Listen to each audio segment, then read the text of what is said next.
Hello, everybody. Welcome to Kuso Live at AGDQ 2026. And by everybody, I mean anybody. And by anybody, I mean the one person in the audience, Burst Error.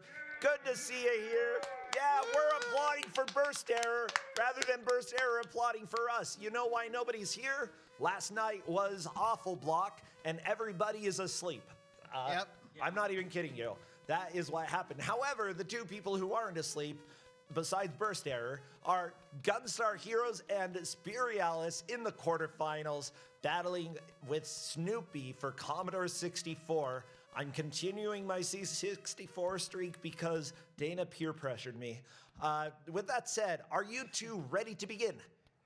Okay, in that case, get your headphones ready, and we'll do the countdown, starting in 5, 4, 3, 2, 1, go! The solo clapping is fantastic, Burst Error. I appreciate that. Is neither of their game working? Is Square not starting for you? Okay, the first challenge is, let's figure out, how about if you just hit like the space bar? Hit space bar? Okay. Can you move? False start, everybody. False start. I'm gonna go. Oh, wait. Oh, I saw Gunstar Heroes move. Spirialis, are you able to? Press Alt-J on your keyboard and then try.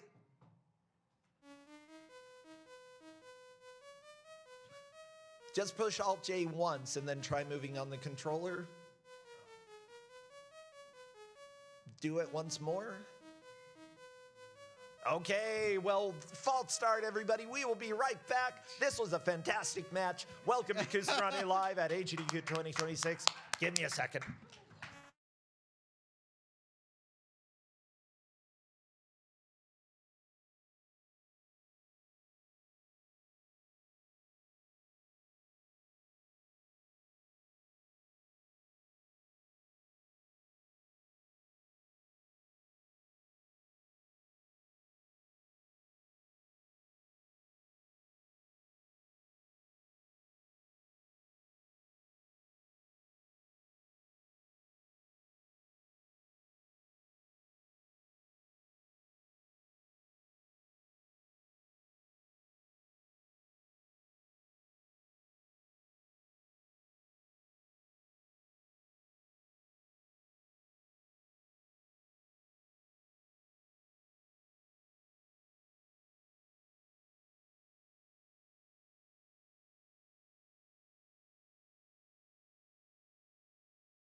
Hey!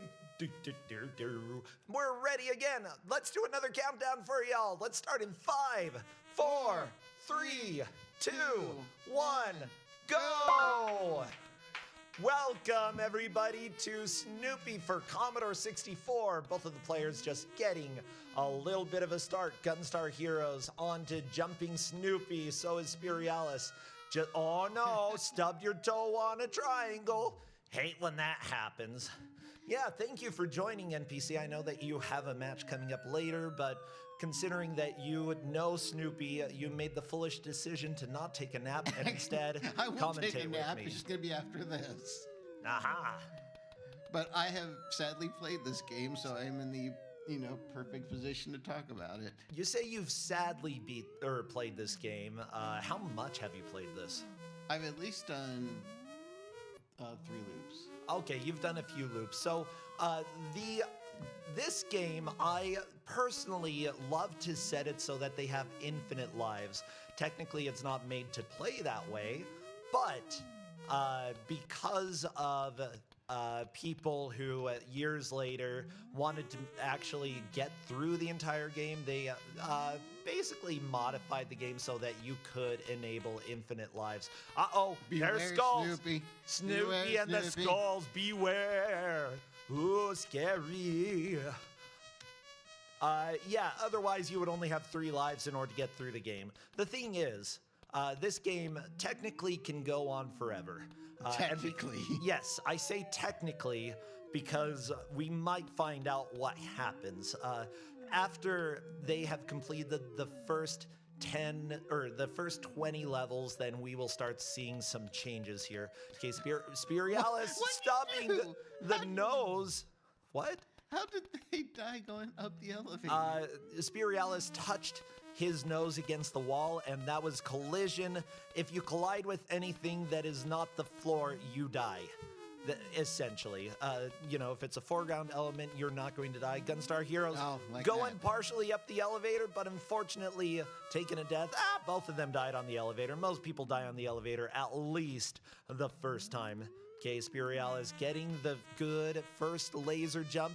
Going through the second one, the difficulty here is that your jump doesn't really line up super well with the lasers, so you need to make sure that you are a little bit more to the left, because your nose, like Gunstar Heroes, almost touched the laser with the nose. Okay, getting the horizontal jump. Spirialis needs to learn the timing of this horizontal laser. Gunstar Heroes is on to more lasers as well. My favorite level is coming up very soon, by the way, and you know which level it is. Oh, stubbing your toe on the laser maker. So how do you feel about the song The Entertainer? I know that it's a very popular song at one point. I mean, I think during the ragtime era, probably, it was Scott Joplin, right? Oh, no, Gunstar Heroes bopping the nose on the wall. This was developed by someone named C. Kramer, by the way. And I only know of one C. Kramer out there, Cosmo Kramer from Seinfeld. And I just believe that this is made by Cosmo Kramer of Seinfeld. Because I am too lazy to find out who this C. Kramer is. You don't want to actually look up the facts. I think I have tried to look it up, and I don't recall actually finding anything about the guy. Good dog Snoopy for Spirialis. You got to be a good dog. Don't hit the block. No, concussion. Snoopy goes to hell. Yeah, we've got one person in the audience. I can say that. It's fine. It's not even a swear. It's a place. It's in the Bible. Okay, there are two people in the audience. Never mind. Heck. Snoopy goes to heck. Good dog Snoopy. Gunstar Heroes, the first one through. That is a lead change, everybody. Now we've got the invisible pixels. Not completely invisible. It's a white pixel. You touch the white pixel and you die. Just got to make sure that you do not let the black blocks underneath catch up to you, because they will kill you. Yeah, simply put, Snoopy exists on a horizontal plane. Okay, Spirialis needs to learn how do you get the hat? What timing do you need? You got to catch it. That's the rules. Got to catch it. Oh no, Spirialis. Okay, let's see if Spirialis is able to get it from here. Might need to... Did he? Okay, this is a situation that I've never seen before. Yeah, he can't. That thing's not coming. Okay. Wait. Oh, wait, looped around. There we go. The game is still possible, okay? No soft lock. There we go. Yeah, Spirialis got it. Both of them on to Be Careful. Okay, you got to get the timing right and not fall into the pit. Spirialis getting the jump before the block disappears. Spirialis back in the lead to no inspiration. This level, you just walk right. That's all you do. Okay, figure it. It's time for them to figure it. How do you do it? Oh, Spirialis, the platform started moving. Oh, Gunstar Heroes into the pit. But that's okay, Spirialis. Trying to figure it. How do you figure? When you jump, the platform moves. And this is the part where the task can improve. Really?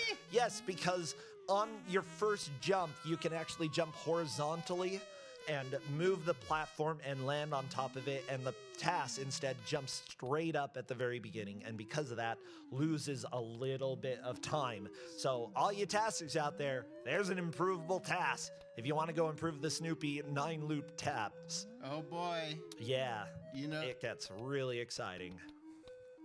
Another level. I think they were that so creative with C. these names. Kramer honestly, you know, we had no inspiration, but unfortunately, I think another level is less inspired, except for the little snake figurines going around. Ooh, where is Snoopy? Oh no, Snoopy is dead. Ooh, Gunstar Heroes quickly figuring out Figure It.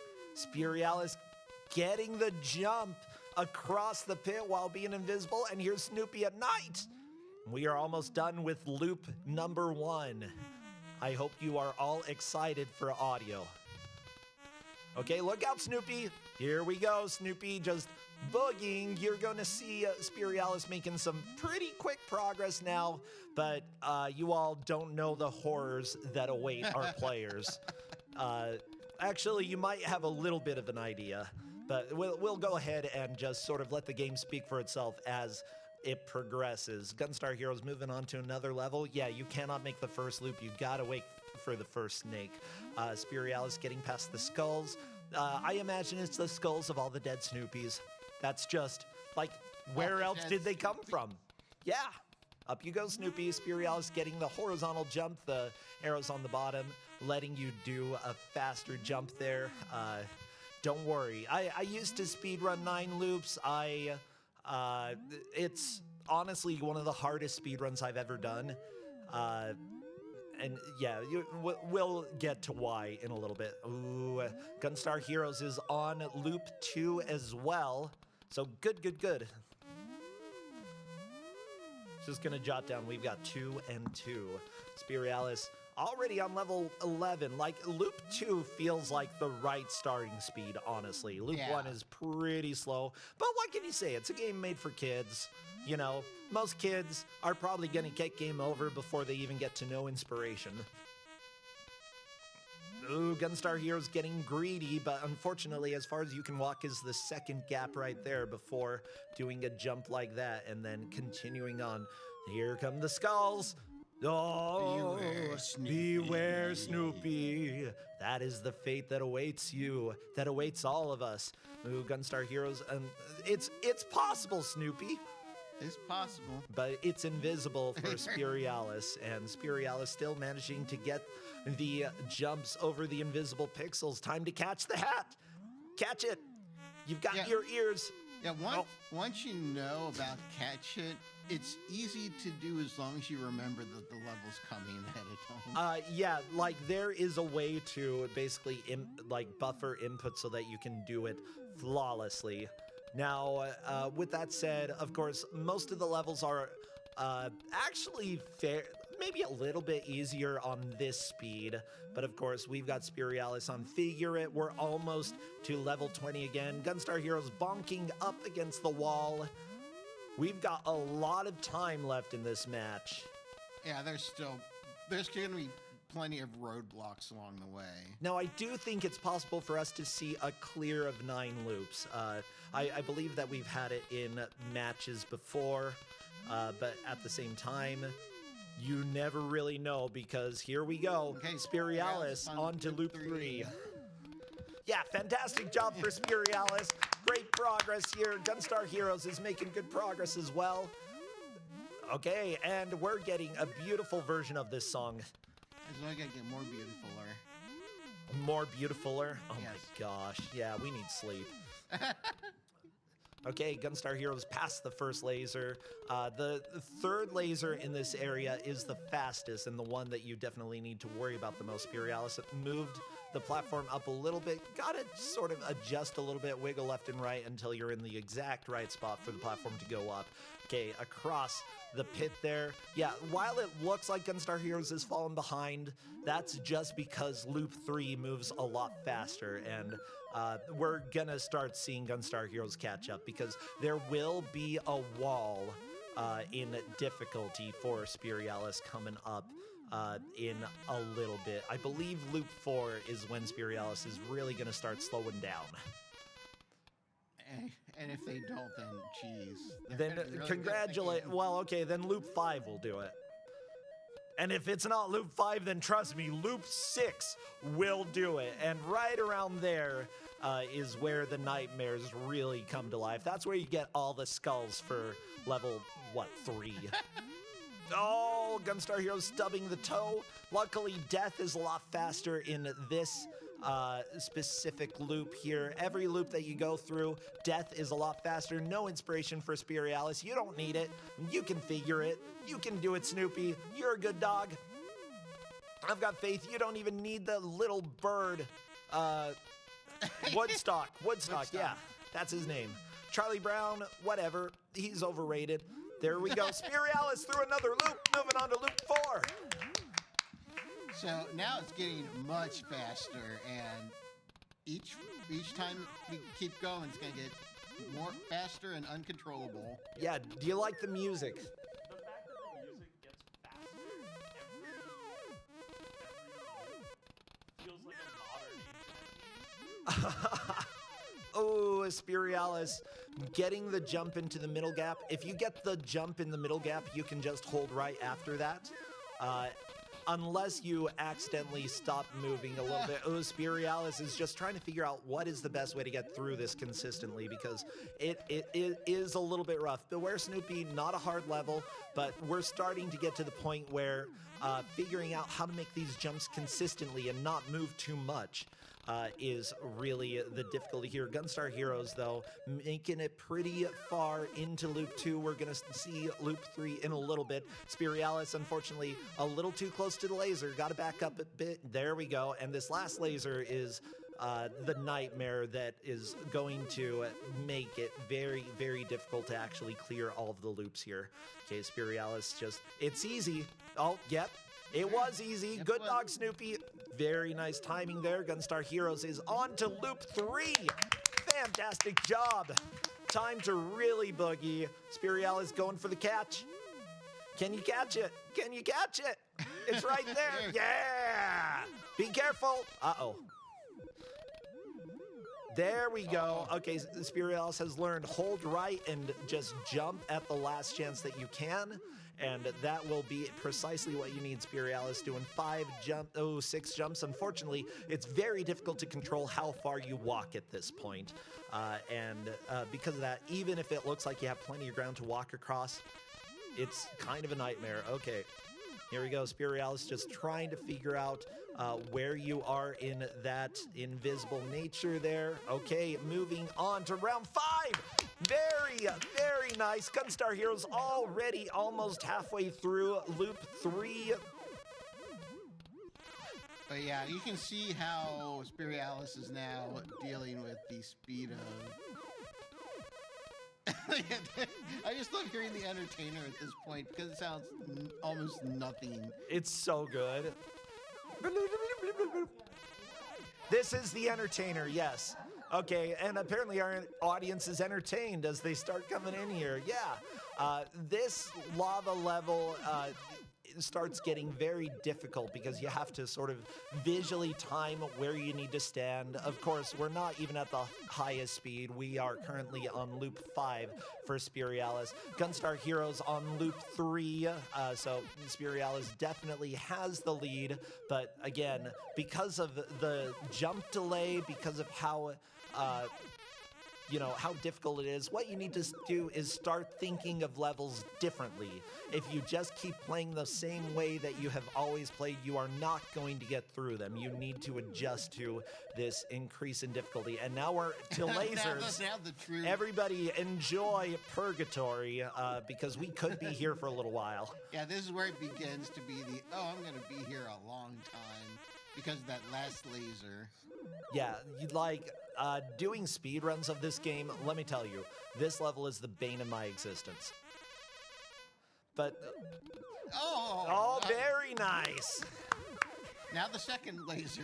Yeah, more lasers is a little bit difficult, but if you there are a few different ways that you can go about it. Just line yourself up so that you can do the jumps, and then you can either try to time it according to the laser or just like hope and pray, because one of these days you will make it across, and because you die super quickly, just line yourself up there like Spirialis did right there. Very nice. Gunstar Heroes almost through Loop 3 very close. On to Loop 4. Fantastic job there.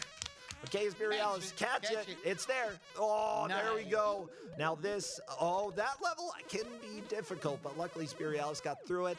Unfortunately, figure it gets very difficult because moving very precisely to the right gets difficult.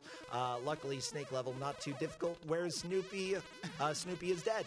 And at night, we are on, very close. Loop 6, everybody.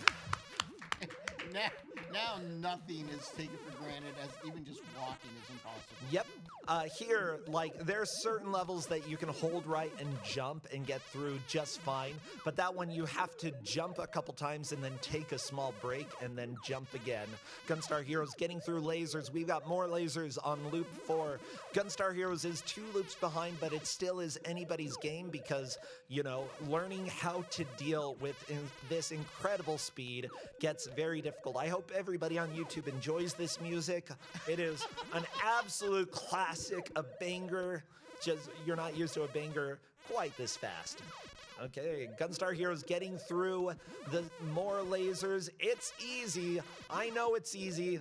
Does Snoopy know? Yes, Snoopy knows it's easy. Take care, Snoopy. Okay. Now Spirialis has to figure out, how do I actually deal with this? Because there are different methods to actually approach this level, but you cannot play it like you did before, which is jump on the platform, move to the right, and then jump off. You just are not going to be able to react correctly in order to do that. So how do you get across this in the sensitive controls that they have right now? Because every push of a button, 1 frame of a press is a huge difference between 2 frames. Oh my gosh, this music is so good. I'm sure the person that made the entertainer was really wanting to hear their song made to sound like this. Well, it's also, there we go. Very nice. Spirialis on to Good Luck Snoopy. This level is not too difficult. Gunstar Heroes trying to catch it, and I think we'll catch it in just a little bit. Tonk. Yeah, again, I know the strats that I take when I approach this, but Spirialis will have to develop them himself. Gunstar Heroes getting the catch it. Oh, jeez. And onto the skulls. Ooh. Okay. How did you do that? It was very, very close, but luckily Spirialis did it. Now, how do you get across the platforms moving to the left? That is the big question. Mind you, this game really, really started getting, extremely difficult for me about at this point. Gunstar to loop 5! Very nice! And Gunstar is now going to have to start learning some of the alternate strats to get through levels in order to actually make progress here. And I will say, as things get faster from here, they will still have to change strategies when they get to these levels, because the old strategies that they've learned to adapt will no longer keep working. And that's part of what I love about this game. The levels are the same, but the way that you play them gets super different. Mind you, I do not believe this game was intended to be played this way. Considering that you only have 3 lives? No. But giving infinite lives means that we get this beautiful joy. What is the farthest you've ever gotten in just 3 lives? I don't know. I think I've beaten Loop 2 at least. Loop 3 gets kind of nightmarish. Oh, Spirialis. As it turns out, when you go up the elevator, there's actually a little bit of lag, and now we're on to where we're going to be for a little while, I presume. Because, the first 2 lasers, you can, figure out a timing to get through them. Spirialis just...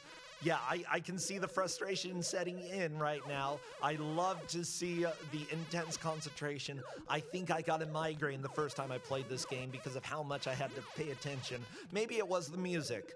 It's hard to say exactly what gave me the severe headache, but I was not the same after I played this. Okay, especially this last laser. Yeah. Oh! That's going to be the impossible part. When you see Snoopy die with part of his nose through the laser, you know that the timing was kind of good, but it wasn't quite right. It was just a tiny bit too late. If you see him die, with the tip of his nose touching the laser, that means that he jumped definitely too early or way too late. Okay. Now we have Loop 5 and Loop 6 back to back. Yeah, Gunstar Heroes definitely has it easier on this lasers, but it looks like it's almost a solid wall with the laser that Spirialis has on the right side. All you need is one good jump in order to get through. Gunstar Heroes getting it on loop 5.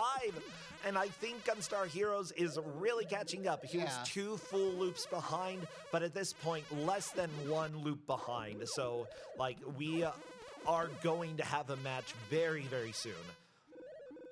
Oh my gosh, I love this game so much. What's funny is that Dana, the staff member who helps us organize this, who recruits our tech person, Nux, made a mod of this where he replaced Snoopy with Broopy in order to name it after me.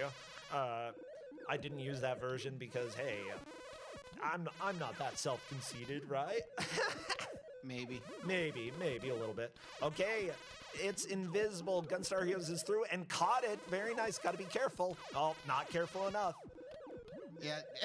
Oh, there we go. Nice. Very nice jump. No inspiration is a cakewalk. You cannot die on that level as far as I know. So That'd be funny if you could somehow, magically. there we go. Gunstar Heroes to another level. We're almost to loop 6 here, everybody. And there we go. Loop 6. This is the comeback that I wanted to see. Well, this was the part where I was expecting us to finally, Loop 6 is really the loop that causes all hope to disappear. Ooh, Spirialis almost made that jump. You can see he died with his eye lined up right with the laser. That was, still too late of a jump. Oh, the ear was lined up. That was almost all the way through, but unfortunately just like I don't know if even a frame late, a subframe, something like that. It's just, incredibly, incredibly difficult. And I'm not 100% sure, how the game runs this fast, but it does. Commodore 64 apparently could do things like this. Oh, Gunstar Heroes trying to figure out how do I get through this level consistently. I'll go ahead and give my strat because they can't hear. I hold right, and then I jump straight up vertically. Gunstar Heroes got it. Very nice. Beware, Snoopy. This lava jump is difficult as well, but not as much as lasers. Lasers will be the wall for Gunstar Heroes as well. Spirialis just trying his darndest, and unfortunately, this game is just so frustrating. Oh, there we go. Good. Oh, unfortunately, just a jump a little bit too late again. In order to actually time these jumps correctly. Whoa! Spirialis is through lasers, but we're on to more lasers. More lasers is infinitely easier. There we go. Yeah. Onto It's Easy, which at this speed, it's actually kind of easy because that giant moving block at the top causes a lot of lag, and the slowdown is welcome at this point. Okay, It's Invisible is also one of those levels that gets lag, and there we go, Spirialis catching it, getting through that very difficult jump onto Figure It, jumping, just moving the platform. There we go, didn't touch the snake. Onto Where is Snoopy? Through it at night. That is, never mind. Oh, there we go. On to loop 7. Yes, we are faster at this point. It just keeps ramping up, everybody. This is what Snoopy is all about. I think that if Snoopy were alive today, he would have loved to see this game. Well, right now, Gunstar has now hit lasers, so they're going to have fun with that section. Okay, Gunstar Heroes is going to be here for a while, or possibly forever, because, I'm not kidding you. For a while or forever? For a while or until the end of the 50 minutes, It's like, at that point, the mercy is shown, or if Spirialis beats the game, which theoretically is possible. I know that it is. I've seen people beat Snoopy in races before. It's just incredibly difficult to get the timing right. Gunstar Heroes has gotten past the first laser, almost past the second laser. Second laser is the easiest one. Spirialis, can you get the timing right? That's basically the thing. It's just trying to figure out when's the right time, because it's not that easy to figure out with, feels like nanoseconds to choose. The rapid deaths. Yeah, anybody watching, if you want to count how many times the players die, then go for it.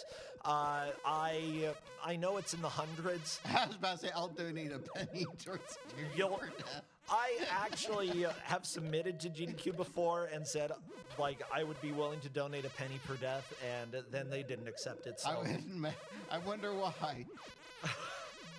But yep, Spirialis is snap. Oh, jeez. wow, Spirialis did- that was amazing. Spirialis threw lasers in loop 7.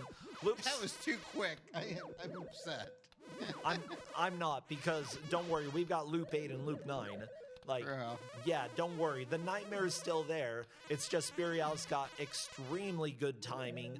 Probably was lucky on that timing. I gotta be honest. Oh my gosh. Okay, Spirialis threw those blocks. The invisible ones are relatively easy. Just jumping, trying to catch it. There Yeah. we go. Be careful. Oh, be careful. Yeah, Okay. figure it. I love how fast you move to the right. Yep, that death was expected. Aha, the snakes. And where's Snoopy? Where's Snoopy? There, oh, there he is at night. We are on to loop 8. Yeah, even faster now. Yeah, jumping Snoopy, gonna jump across the pyramids. Or at least try to do that. Yeah, the difficult thing is that you can't just hold right and jump. You have to jump, jump, pause, jump, jump. Yeah. Yeah, and getting that order to actually go correctly is extremely difficult. Gunstar Heroes, you can see, has either lost hope or is extremely focused, and I'm not sure which one of those it is. That can be both. Yeah, sometimes you're focused and you have no hope, you know? In fact, sometimes I do best when I have no hope. You know, because then I just get to zone out. I'm like, nothing matters. Let's just play Snoopy. It doesn't matter. If this laser gets me, it's fine. And honestly, you have to be at the point where you're fine with failures. Even if you get past laser 1 and 2, do not feel frustrated. It's going to happen. You might not get through it for a while. Again, loop 6 tends to be one of the big gatekeepers here. I believe that loop 8 is extremely difficult as well. Loop 9 feels like it, at least for me, it feels slightly easier, but that could also just be because I am dying a lot faster. Oh, good timing for Spirialis, lining up correctly and then just jumping. Now we're level 6 lasers versus level 8 laser. Yeah, you can see the difference in speed here. It is still very difficult for both of the players. Gunstar Heroes just trying to focus here. Ooh, getting the nose on the laser. That is rough indeed. Rough. Yeah, boy, I gotta make a dog joke. Gotta make at least one dog joke. If you didn't forget, this is the entertainer that's playing in the background. I haven't forgotten. Okay, Gunstar Heroes almost made it through the final laser. Actually had a decently timed jump, but it was too late. You could see the laser go through part of his nose. Ooh, nicking the ear there. Spirialis also trying to make these jumps. Oh, Yeah. nope, that was too early. It's hard trying to figure out what the precise time is when it feels like it's like instantaneously. Yeah, again, if the laser cuts through your body when you make the jump, that means that you did it slightly too late. If your nose boops the laser on the very tip, that means that you did it slightly too early. So yeah, just finding that sweet spot to make the jump is really what's important here. And like, honestly, I would just sit here and look at the lasers, especially the middle laser was the way that I could figure out some of the timing, because all of the lasers disappear at the exact same time. So if I could like look at the pulsing and figure out how to time my jump precisely with that pulsing, then I would be able to get through this. Now, once you have made one of the jumps, trying to adjust left or right is actually extremely difficult. In general, I recommend like starting as far to the left as possible, getting your first jump so that you move slightly more to the right, getting your second jump so that your nose is almost at the laser, and then getting your final jump. But again, like lining up precisely is very, very difficult here, and no guarantee that you're going to do it. Oh, Gunstar Heroes just watching. Are we going to... Oh, like that was too late in that case. It wasn't quite the tip of the nose, but it was, you know, pretty close to the edge of his face. And, you know, it's just, oh my gosh. Welcome to the nightmare, everybody. This is Snoopy for Commodore 64, a game for kids. And for me, I'm sure parents would love to hear this version of the entertainer as the kids play Snoopy. or as the kids play, Oh, wait, Spirialis is got through. it. What the crap? It's easy, and this level is a little bit easier because of the lag that's created by the movement up on top. However, the timing still feels a little bit off. The next level, It's Invisible, is also fairly laggy. I usually die the first time that I enter that level, though, because I forget that I need to jump at specific times. That, you know, it's just, that's Snoopy things, you know? Snoopy things. Yeah, at any moment here, Gunstar Heroes could start making some progress. Remember, Spirialis was on loop 6 lasers for a really long time. Oh, that's right. Good dog, Snoopy, and then It's Invisible, if I'm not mistaken. Oh. Okay, there we go. Catch it. Yeah. Now this starts getting a little bit difficult here in order to time. Be careful, but through it, figure it. Okay. Oh, walking off the ledge. Because he moves so fast. It's hard to... There we go. Okay, through the snakes. Where is Snoopy? Snoopy's in the pit. Quite a bit. At night, can you get through, Spirialis? Yes! So and now we we're are on the final loop, isn't it? The final loop, everybody. We may see a clear of loop 9. Gunstar Heroes is still not out of this. It really depends on how hard Spirialis gets walled by these levels, because the game is moving so quickly. But I'm seeing Spirialis learn some of the rhythm that you have to get for these early levels in order to actually get across. The timing is difficult to figure out, but luckily Spirialis has figured out that wood platform. Here, just hold right. Flashing warning, by the way. Kind of. Not super flashing. It's just like very, very mild.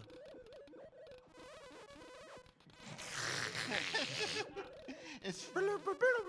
People in my chat called this frogs. Which it kind of sounds like frogs. Yeah, just frogs kind of doing their own little thing in the background. Spirialis, oh, death. What? I'm just saying how many deaths there are. It's so many, and you know what? The next stage shows how many deaths there were. That's where the skulls came from. Oh, so close. Ooh, getting the vertical jump, but unfortunately not able to finish the level. That's okay. Gunstar Heroes still on lasers. Lasers, again, the hardest level in my opinion. Here we go. Beware, Snoopy. Ah! This is why you don't die so much. Your skulls will come back and haunt you. Ow, ow. Oh, there we go. Onto the lava. Yes, perfect timing. This elevator, probably dead. Oh, very nice. Oh, and now here we go. Loop 9 versus Loop 6 lasers. We are on to Nightmares. I was about to say, if he does it first time, I'm just going to walk out. That would have been amazing, honestly. Like, this... I can't tell you how long I spent staring at lasers in my life. I mean, not like real lasers, these lasers. Yeah, don't look at lasers, everybody. I mean, you can look at them like going through the air, but don't point lasers into your eyes. Bad. Oh, Gunstar Heroes is through! On to more lasers! Yeah, this one, luckily, like if you line yourself up correctly, you can just sort of auto jump to the right. That's my recommended way to get through it, just to sort of auto jump and pray a little bit, because as long as you get the timing more or less correct, then you'll be able to get through. Gunstar Heroes managing to do it. Spirialis is on the final stretch. Like, honestly, That Spirialis series is final stretch, yes. this is a fantastic man. push. Now, I do want the next players to know that you can go ahead and come over here. Your GM, I don't know if your GM is here, actually. Okay, we've got 14 minutes left at most, but we might be able to see what happens when you get a game completion. Yeah, and it looks like I might have to message the GM real quick. I don't want to, though, because I want to pay attention to this. Yeah, We're because right we're almost at the done. end, and we Hold will on, have hold a... on. Oh. Yeah. Okay, y'all, get ready for... Time!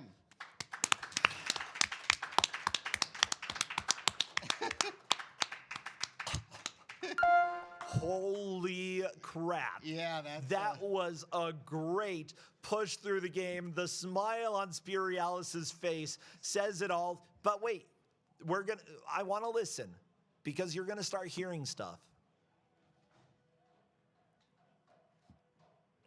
Because the game is still playing. yeah, it's just trying to load everything. Yeah, Loop 10 is a completely different playthrough. Okay, just there, the now level loaded. loaded.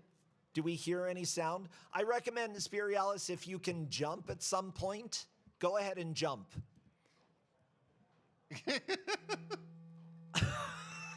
Okay, there we go. We're getting the jump sound effect here. I'll just let Gunstar Heroes play a little bit more, and then we will give mercy. Gunstar Heroes did make it to Loop 7 just now, so fantastic push. I hope you enjoy this rising tone, because as Snoopy goes up into the air, the tone goes up a little bit. Yes, this playthrough of this loop takes a couple hours. And that's if you don't die. Yes, the speed has overflowed to the point that it is extremely slow. Oh, I love the laugh there. Okay, well...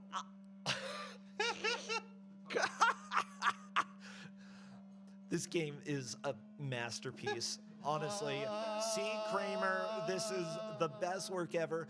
Everybody plays Snoopy for...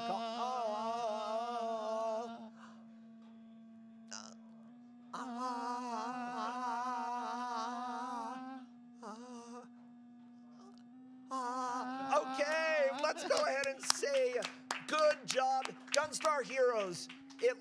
Feel free to listen to what is happening right now and look over at the screen here, because the game is moving very slowly at this point. It's process. This is the jump sound. Really, really slow, because we had the overflow. Spirialis completed Loop 9, and I am blown away. That was an amazing, amazing job. Great job. Like, making it to Loop 7 in this amount of time is fantastic. It's just Spirialis is blowing me away every single time. Congratulations, Spirialis. And we'll go ahead and go to break. We'll be back with another match. Stay tuned, everybody.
All right, hello everybody, welcome back. I am Brosenja with Kusogrande live at SGDQ, AGDQ, GGGGQ. I don't know what it is. It's 2026 though, and we've got Mechalink versus Burst Error in Fantasia for the Genesis. Woo! The first non-Commodore 64 game I've given out this tournament. So I will let you both know that there is a peculiarity. Feel free to take off your headphones, just so I can let you know. Can you hear me, Mechalink? Okay, just know, if you get to the end of the stage and it sends you back to the beginning, it means that you have not gotten enough notes. So that is something that you will need to pay attention to make progress. I will judge linear progress going through the stage, and whoever has made the most progress through these, or if it is tied, then whoever has gotten the closest to actually completing the stage and getting to the next stage will be in the lead. All right, are you both ready to begin? Okay, let's do a countdown, audience, starting from 5, 4, 3, 2, 1, go! Best of luck. I told them not to change any of the settings so that they can enjoy whatever it is that is going to happen, aka Fantasia, a game that very possibly may have been illegal. I mean, it was recalled because it never should have come out. But before we talk too much about that, here we have Mickey Mouse going through some terrible places. Burst Error is already a ghost. You know, Mickey Mouse makes a wonderful ghost. But yeah, this game is incredibly infuriating. So you have hearts down at the bottom that shows how much health you have. To the right of that, you have what are called dreams. Those, I believe, are the number of lives that you have. You run out of hearts, you lose a dream, you lose all your dreams, then you have to either restart the game, or if there are continues, which they have 3 continues to start out with, they can use a continue to get back into this.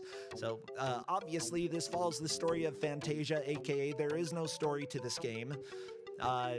Fantasia has more of a story than this game. I can't tell you what it is. It's like maybe an orchestra that played too much music and then started, I don't know, brooms and mops started walking around. There's this silly little mushroom guy that bippity bops around. And yeah, like, they should expect a lot of deaths. This game is incredibly difficult. Burst Error deciding to quit. That is the right choice, everybody. Quitting Fantasia is correct.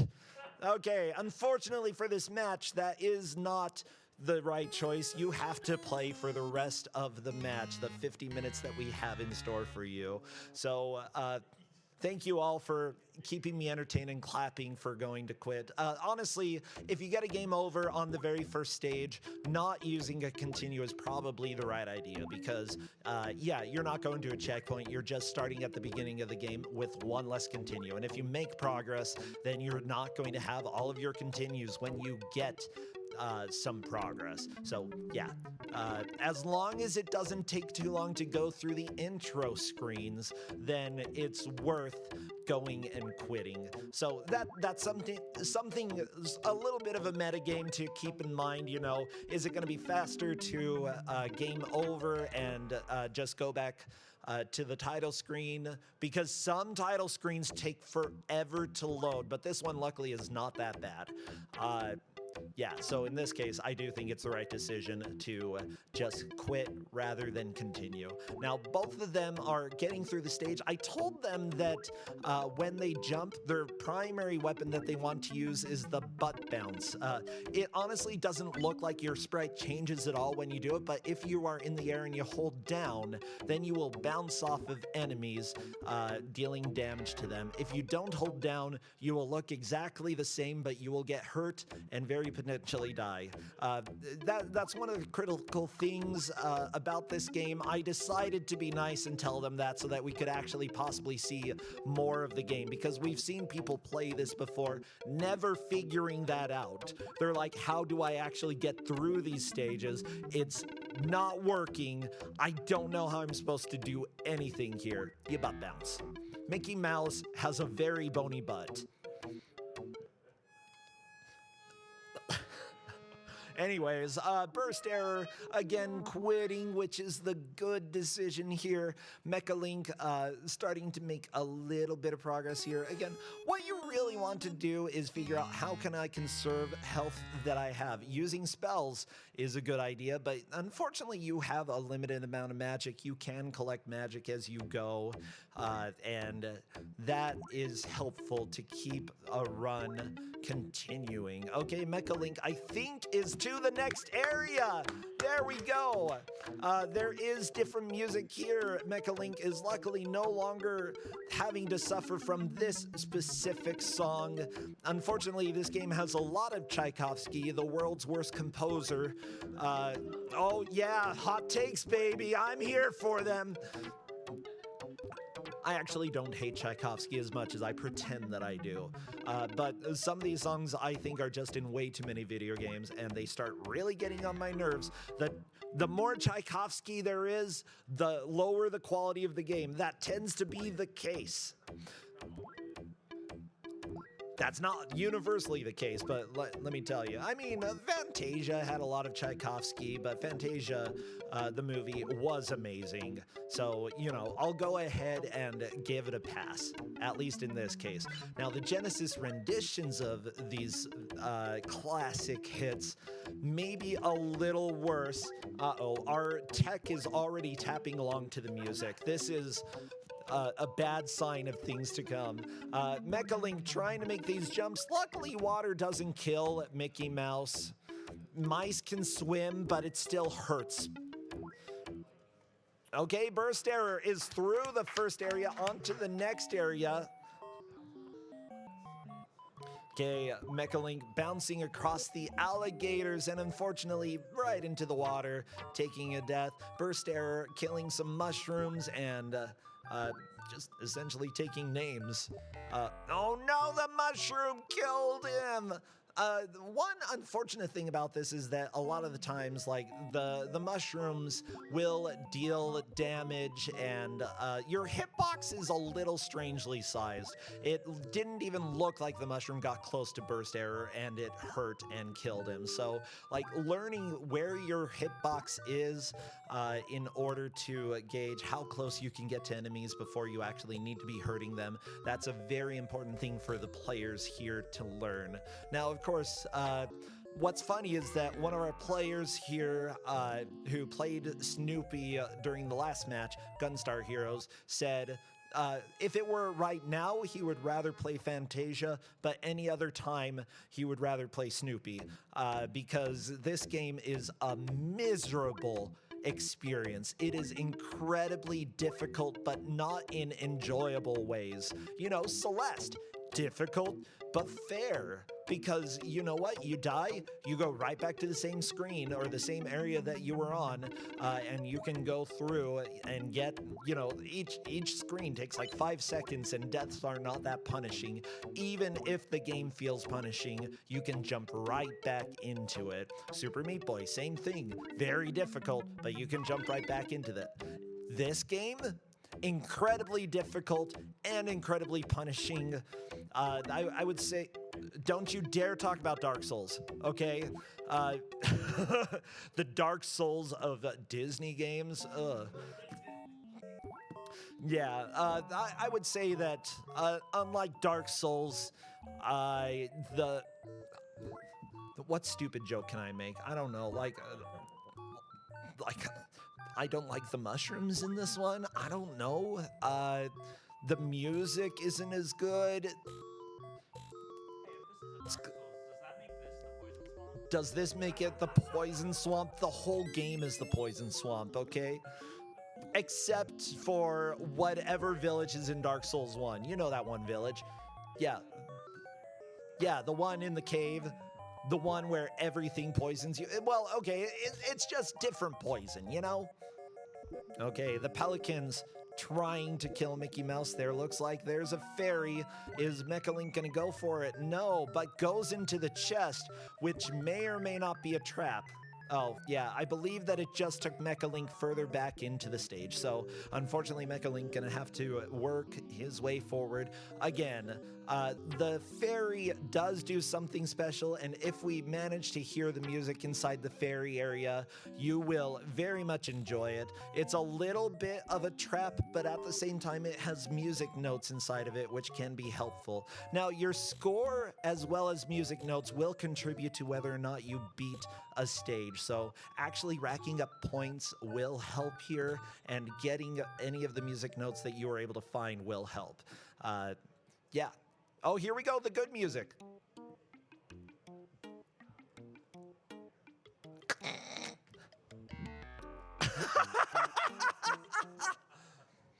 So yeah, this area, a little bit of a trap, but at the same time, there are some things that will help you make overall progress. So I don't say it's necessarily the worst thing to come here. It just, swimming isn't fun in this game. Nothing is fun in this game. That's correct, audience. I appreciate that. Ooh, simultaneous death between Mecha Link and Burst Error. At this point, it's basically a tie between the two players. Mecha Link deciding to continue. I think at this point, that's probably... well, it would normally be worth it, but I do think it took Mecha Link back to the beginning of the game. So, unfortunately, continues are not useful quite yet. Now, there is a second area that looks identical to this area that Mecha Link is going through, and that might throw players off. They might actually try to reset after that, and I'm really interested in seeing. Yeah, this game is not particularly well designed. And you know what? Disney didn't ever want this game to be made. In fact, it shouldn't have been made. Let me go ahead and take a look a little bit. I believe that it was Walt Disney's brother. After Walt Disney died, what's that? Oh, his nephew. Okay, essentially was like, no, like Fantasia was really special for Walt Disney, and because of that, you know, we can't make any game based off of it because, you know, it would. A game can't capture the magical nature of Fantasia, which, you know, the movie was something special. Nothing like it. I don't even know if the new Fantasia, the newer Fantasia, can capture the majesty of the original. It's just something that like will never happen again, and that's fine. You know, that's sort of how art works. Sometimes you make a masterpiece, and that stands out. Making a video game based off of a masterpiece, it's understandable why they wouldn't want this made. However, the company thought that they acquired the rights to make a game based off of Fantasia, and thus they made the game. After it got released, Disney got word that this game was out there and that it was really, really bad. And they're like, you need to take this off the market because we did not give any sort of permission. And so this was taken off the shelves, and thus this game is kind of illegal. This is not the first time that we've had illegal video games in my tournaments. It won't be the last. We've had games that have been part of pyramid schemes. We've had games that were made without people's permission. We've had bootlegs that obviously were ripping stuff off, but ripping Disney off and then being potentially sued by them like that, you know, that doesn't happen very often. Sure, potentially getting sued by Disney might happen often, but not because of making a video game that they thought that they had the rights to. Oh my gosh, no, okay, never mind. I do not love this game. I almost lied to you all, and I would never lie. Okay. Do, do, do, do, do, do, do, do, do, But with that said, I love that it says, like, I'm looking at a website about this. It says that it was, like, miscellaneous information about this licensed. It's not a licensed game. In fact, that's the problem. That's one of the big problems of this. Infogrames, by the way, made this. Let me tell you a little bit about Infogrames. They're one of my favorite video game developers because they made some fantastic Game Boy games, and they made some really, really bad games on consoles. The Tintin games on Super Nintendo only came out in Europe. They are hot garbage. They look good, but they are so bad. I highly recommend playing them because, oh, they hurt so good. Yes, one of them, I believe at least one of them was in the Alpha Block here. One of my friends, Neitzel, ran it, and I'm not sure if that was Prisoners of the Sun or Tintin in Tibet. Okay, it was Tintin in Tibet. The game looks amazing, but simply put, when an executive sees a good-looking game and says this is going to be great and doesn't know anything about the game, that's a big warning sign. You cannot have a game that just looks good. This game almost looks good. There are still some visual issues. Like, some of the sprite work is completely fine. The music is almost passable in some cases, but the gameplay is a nightmare. And that tends to be the case with Infogrames. They also made the Smurfs for Super Nintendo, another game that I recommend giving a shot because it is pain incarnate. But their Game Boy games were amazing, and the person who did the music for their Game Boy games was honestly a genius, made some of the best music that ever came out on the Game Boy. So, like, Infogrames also made Alone in the Dark, which ended up being a huge classic. Highly recommended, and definitely the best work that they've done. So, like, I love companies that have a mixed bag of good and bad, because usually that means that their bad ends up being aggressively bad. Like, and I'd rather have something that's very, very bad than something that's boring because it makes it interesting. I'm not sure if the players feel that way right now, but I do, because I love watching people suffer through this because of how much death Mickey Mouse goes through. Maybe that's another reason Walt Disney didn't want a game with Mickey Mouse in it, because, like, he has so many ghosts going up to heaven. Okay, Mecha Link found a little platform, jumping onto the ferry and going into the water again. Not a required area, but it can help you get notes so that you beat the stage. Unfortunately, something that looked like a background element killed Mecha Link. It was not the background, it was a bad guy. Yeah, that's another issue with games in Kusogrande and Kuso Live.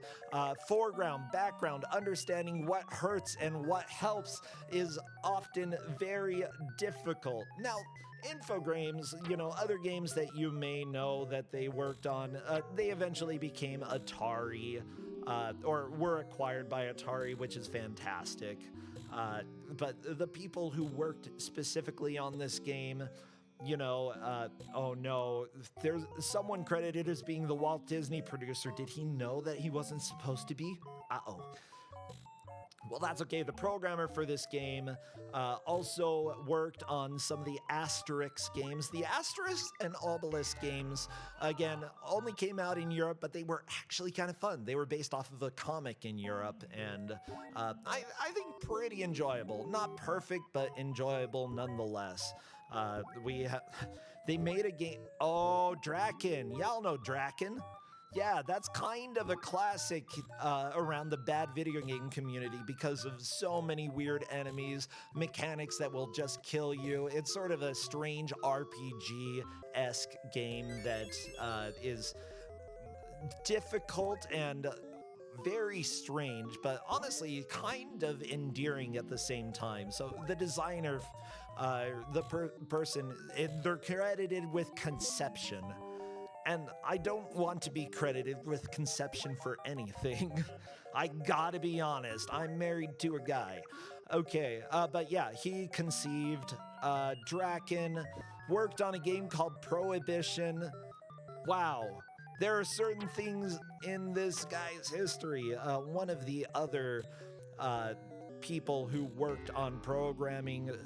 Thibault Leporte worked on Mr. Bones, which is a Sega Saturn game that I genuinely kind of love. Mr. Bones, Lizstar, has been a runner of that game, and it is, like, I would say that the first part of Mr. Bones is boring, but after you get so far, like, the music gets pretty dang rockin', and I enjoy it. And also Pretzel P. I don't know what that game is, but somebody worked on it.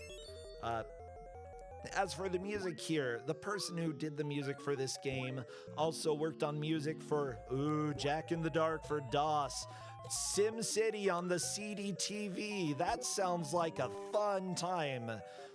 Toxic Crusaders for Genesis, the Smurfs Super Nintendo. Yeah, a lot of the Infogrames people worked on the same things, and also got a thanks in Tintin in Tibet. Like I was saying, European games definitely have a certain feeling to it. Oftentimes you can tell from the visual style. With this game, I wouldn't necessarily ping it as a Euro game, but, you know, yeah, it still does have some of the touches. A lot of enemies that have very simple movement patterns. You know, there's very little AI here, moving back and forth in certain patterns. Why did the alligator's head come off? Mechalink, you decapitated the alligator. Don't do that. It's just trying to alligate. Okay, burst error into the Madafada area. Yeah, you all know Camp Renata. Camp was very entertaining, and they say that we'll have fun if it stops raining. All the counselors hate the waiters. And the lake has alligators. Yeah, okay. I mean, it does, quite literally in this game. Oh no, the octopi! I think octopuses is also appropriate. Like, they're Actually, I'm pretty sure octopi is not the correct plural there. Just trying to educate people. It's either octopuses or Octopodes. octopodes. Or octopodus. I would rather say octopodes, but octopuses is one of the plurals there. It looks like Burst Error has managed to get out of Fairyland and is back to the overworld. Very, very nice. Alligator, burst error, not going into the treasure chest. Good idea. Burst error has a decent number of points. Those points will help burst error make it through this level. It might be enough points to actually beat it. Again, you technically should be collecting notes, but I don't think I've actually seen any notes so far. And these that was nowhere near you. The pelican was so far away. Okay, time to quit. Yeah, quitting. However, I would say that that is the most progress for Burst Error towards the right from what I've seen. Burst Error is technically in the lead, but not by much, because this game is a miserable pile of everything. Do do do do do do do. I've actually played that on an organ before, and it is so satisfying to just have the organ belt out the doo-doo-doo-doo-doo. I have not played this on the organ. I will never play this on the organ. Maybe on the marimba though. Like this feels like marimba.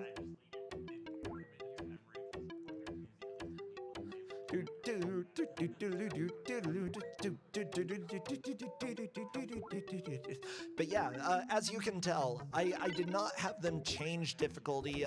There is a hard difficulty, and that, in my opinion, is a little bit too hard. Not only does it lower, I think, the number of hit points that you have, possibly lowers how many magic spells you start with, and it also raises the number of notes / points you need to actually beat a level. So, you know, I left it on medium so that they had a chance of beating level 1. I would love to see level 2.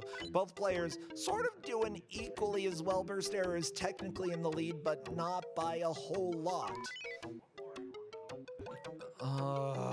Sorry, this music just grates on me so much. I'm just so done. I don't need this in my life.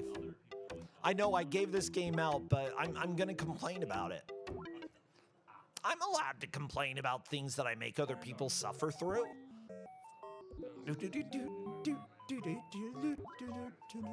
It's just so like steady rhythm the entire time. When we get to stage 2, luckily we'll have different music. I don't think it's better music, but it's different. And different at this point for me is good. Actually, no, I think it's better because you really don't get to hear too much of it. It's kind of quiet and sort of like calm, and I would take that over this dun dun dun dun dun dun dun dun dun dun dun dun dun dun dun. Oh, Mecha Link unfortunately taken too much damage in the water. I still love the way that the alligators' mouths move. Like, I can't fault the animation here. The art is genuinely kind of fun. You know, it's not the worst looking game that is out there.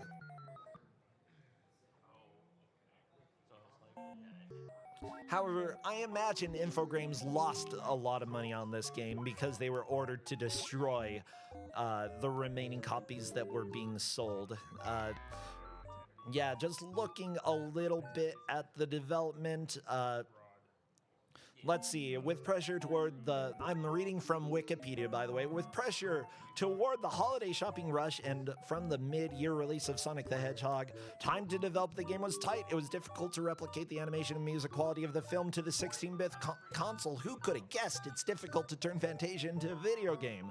By May, Sega presented Fantasia at the Consumer Electronics Show and soon was showcased at the Tech Toy launch. Tech Toy became pretty big in areas like Brazil, and I believe that they still make games in Brazil, or at least have recently. However, Roy E. Disney complained about the release, who promised that Fantasia adaptations would not be made. The license was granted in error, sales stopped, each of the approximately 5,000 unsold copies were to be destroyed, and every advertisement about the game was to be removed. And that was pretty much a good decision because this game did not receive good reviews. In fact, someone said, excellent sprites and gorgeous backdrops. The gameplay is badly flawed and there are several highly annoying features that make the action frustrating.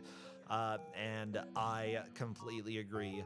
Now, these platforms that Burst Air and Mecha Link are going across, a lot of the early ones will stay up in the sky, but later on, when there are a whole bunch of platforms, some of them will end up making you fall. You know, they look like they're going to be steady, but as soon as you touch them, they start plummeting down, and it is next to impossible to jump off them and survive. Mecha Link, though, has a decent amount of health. You know, had 6, took a little bit of damage, has 5 now. Getting the tricky jump onto the circle platform. Beautiful. Burst Air, unfortunately, getting another game over. Mecha Link, though, I think is getting pretty close to the end of this area. And by the end of this area, don't worry, we've got more stuff coming up in just a little bit. No! Oh! Yeah, I saw Burst Air make a little bit more progress past that. Mecha Link back to the beginning of the outside section, outside the Castle of Illusion? Something like that. I don't know. You know, I feel a little bit bad for the pelicans. They're just flying. They're just trying to do their own pelican things. Why are you killing them? Why are you bouncing on them? Why are they hurting you? Are you at war with nature? That's right, Mickey Mouse versus nature. Mickey Mouse burns the forest down. That's what this is about. Okay, the audience said that they don't like that Ghibli movie, and that is understandable. You know what? I'd watch it. I'd be down for that. Yeah, Studio Ghibli, do a movie with Disney where you have Mickey Mouse turn into the villain. I would love that, okay? If any of you over at Studio Ghibli are watching this, I don't know what you're doing with your lives, okay? Like, you could be working, or like you could be at home with your family. You could be eating a food. You don't have to watch Fantasia, it's fine. But if you are watching, then we've got movie ideas for you here. Okay, first off, Mickey Mouse has to have an incredibly big butt. Second, it's a deadly butt. Ooh, Mecha Link getting through these difficult areas. Again, you saw part of the platform go away, and Mecha Link making progress, getting into the castle. Beautiful, beautiful. It looks identical to the first area, but it's not. This is a new area. Mecha Link in the lead, and maybe getting close to the end of the first stage. Unfortunately, that's a death, but Mecha Link will start here again, and with the number of lives that he has, I expect us to see the end of the stage. Will he complete the stage? That's another question. Burst Error, meanwhile, making some steady progress through stage 1. Again, this area outside the castle. A little bit behind, but really not too much. There is still plenty of action to be had. Now, I do want our second players, if they are here, or for our third match, to come and join our GM if they have not already done so. Let me go ahead and call out your names. Blah, blah, blah, blah, blah, blah, blah, blah. Let me see, just to check and make sure the players for the third match today, Glitch Cat 7 and Ziria, just make sure that you are over here to talk and come to a conclusion on the game. Yes. Oh, I hate this music. It's grating on my nerves. Is Glitch Cat here, by the way? Okay, as soon as... Okay, hopefully Glitch Cat is able to show up in just a little bit, and I will try to call that out again. If they do show up, somebody wave me down so that I know that Glitch Cat is here. Okay, Mecha Link continuing. I think that is fair. Where will Mecha Link start? It's either the first of the stage or the second inside area. Who knows? We might find out a little bit. Mecha Link figured out that it was the very beginning of the stage and thus hit reset. The players are allowed to reset whenever they want, as is tradition in any Kusogrande here. Oh, watch out, there's a pelican. He's got a big beak. Okay, pelicans don't really have beaks that big. You ever see a pelican in real life? Okay, like if they have a fish in their mouth, maybe it might... Yeah, it's expandable. It's like a flappy little thing. You know, it's got room for fish, for people sometimes if you're a small little people. If you are maybe a baby, you could fit inside a pelican. I don't know. Has a pelican ever eaten a baby? Now I'm curious. Do pelicans eat babies? This is going to be a weird search. Do... Do By trolling through the water with their feet. So you'd have to have a baby just floating on the water. Okay. Okay, I searched, and because we live in a weird society where an AI overview pops up first, it said yes. So let me go ahead and click on Reddit real quick. Okay, someone said they could technically manage to swallow something that size. You don't know if their necks would be strong enough to lift your average baby. Okay, someone said yes, keep infants away from pelicans. Thank you, Reddit/morbid questions.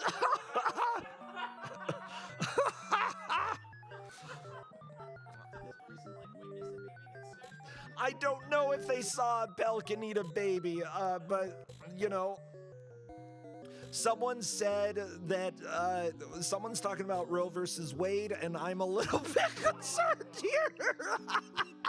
Okay, I'm done looking up whether pelicans can eat babies or not. I don't know. Theoretically, it might be possible if their necks are strong enough. That's the big thing. Theoretically, a pelican might be able to eat a baby. this is all I can do in my life. It looks like Mecha Link, we might wish to go ahead and cover that up real quick just so that Mecha Link can have a little privacy. It looks like back into the game though. There we go. Sometimes you have weird issues that happen. Who knows what it was? Burst error getting pelicaned. Dang it. Is Mickey Mouse a baby? And if so, did the pelican just eat baby Mickey Mouse? I don't know. A pelican could eat a mouse, though. It can eat fish. Definitely could eat your average mouse. I don't know if Mickey Mouse is very average, though. He's at least the size of a large baby. Oh, these frogs, though. Oh, that's like 2 babies per frog. That is very impressive. The alligators, I love them. The way that their mouths flap, I don't understand why you can decapitate them occasionally when you jump on them, but I hope we can see it again. Come on. Oh, a little.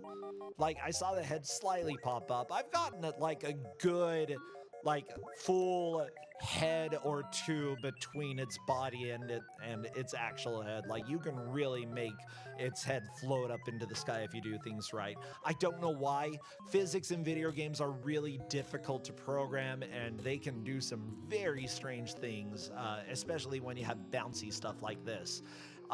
You know, I know this is probably the 50th time I've said this during the tournament, but I'm working on an NES game, and physics are special, and there are some things that I don't completely understand why they're happening the way that they are.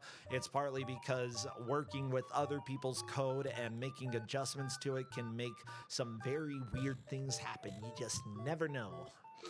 Glitch Cat, are you here? Glitch Cat.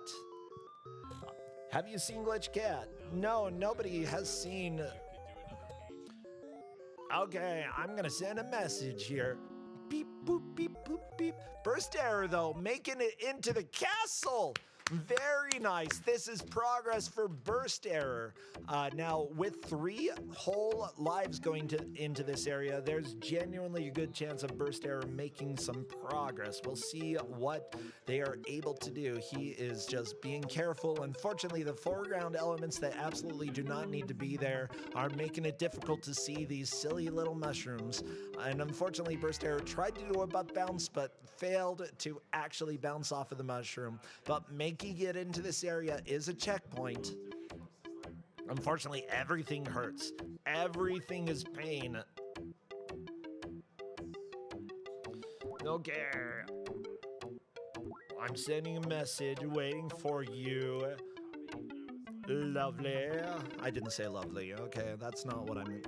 No, I am totally a normal, well-balanced individual who likes to watch Mickey Mouse shoot mushrooms with his finger. You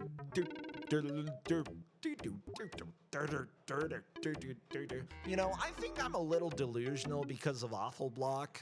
I didn't get to see the cow game, but I really want to go see what cows are. I hate cows, but I really want to see that. I liked Egg. Egg was amazing. Thank you, Terry Kavanaugh, for making that. Mecha Link, by the way, playing here was one of our players for the Running Man, and we've got 14 minutes left. But yeah, Running Man went pretty dang well for Mecha Link. It was a lot of fun. Oh, Mecha Link taking another death burst error, trying to continue to see where he starts. 0 points, and I think Burst Error is figuring out, yeah, this is the beginning of everything. But the big question is, did Burst Error make a little bit more horizontal progress? Because if so, that could technically be a lead. Unfortunately, I was talking, and I'm not sure my Adderall has kicked in today. So this is something that I may have to do a little bit of a review unless somebody cleanly completes this stage. With that said, we also have an audience watching. You know, they might know a little bit of how far Burst Error made it. Burst Error getting out of Area 1 very quickly onto 1-2. Sure, I'll call it 1-2. That's what it is. Oh, this music is nightmarish. Oh, there we go. We do have our players here for the next match. So they are currently consulting and deciding what is to come. Okay, meanwhile, Frog's hopping on Burst Arrow's screen. Mechalink just trying to hop up above everything. Honestly, if you can stay away from enemies, you are making the right choice. Just stay away from anything that can hurt you unless you desperately need points. Mechalink found a door? Okay, what is in the door? Looks like there are stars and some Flappy Books. Flappy Books could be good. Okay, taking a hit. I believe that getting hurt in that area just kicks you out of the door and you cannot go back in. So a few extra points actually do help. Points do matter in this. I didn't tell the players that points mattered, but they definitely do. And that's something that they may or may not figure out. Of course, you know, watching some of the demo can always be helpful before you start a match. Watching how the game works. Mechalink getting a game over and going back to the beginning. I think Mechalink has made more progress through the through 1-3 essentially, and because of that is a little bit in the lead. Burst Error going through the underwater section. You don't have to go down here, but again, it is a chance to get a few extra points. Burst Error not wanting to deal with it, swimming past all the fishies and managing to leave. Watch out for the pelicans. Good duck there. I mean, yeah, Donald is the duck. You're the mouse, Mickey. It's fine.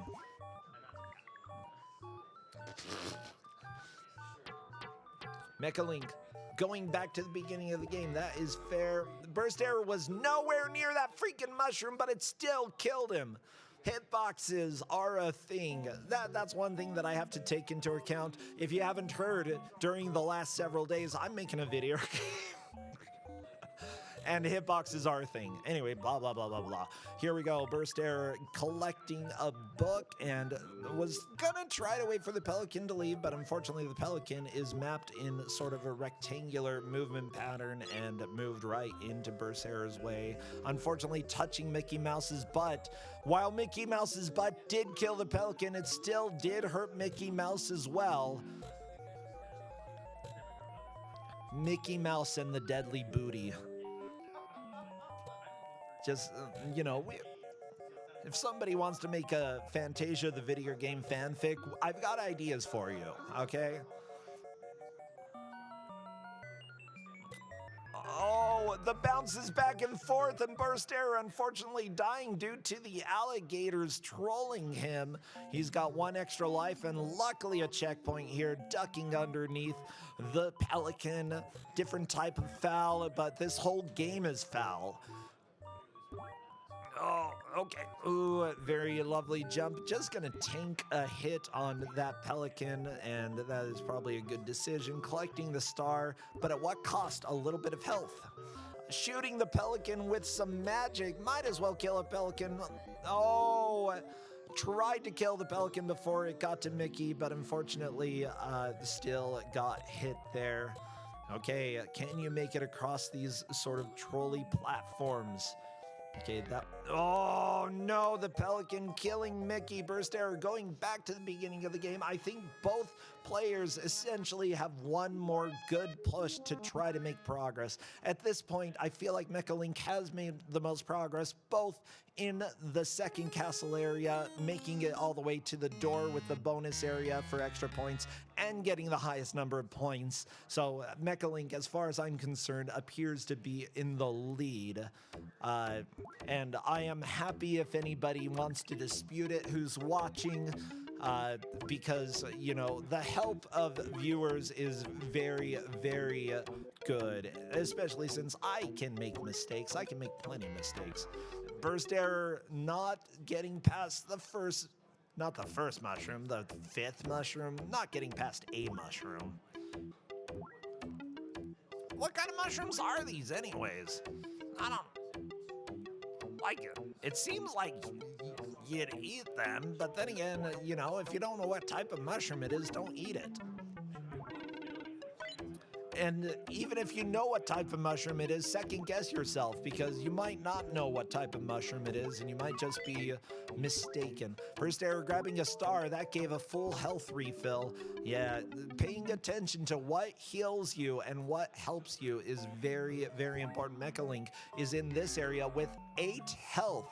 That's very important, and Mecha Link is really using that butt boost a lot in order to get past some enemies without taking damage. The butt boost is probably the most essential thing. I've seen Burst Error not using it quite as much, and that may be what causes Burst Error to fall behind here. I'm just really hoping that one of these players has some very solid progress. I would like to see the end of the stage, even if they don't technically beat the stage because they don't have a high enough score / number of notes. I would still like to see it because that's a solid lead. Okay, Mecha Link getting bounced back and forth. Unfortunately, the alligator juggle is real, but Mecha Link into the castle, and this is a very good chance for a push. What can you do here, Mecha Link? Going down along the bottom, gonna butt boost across some of the mushrooms.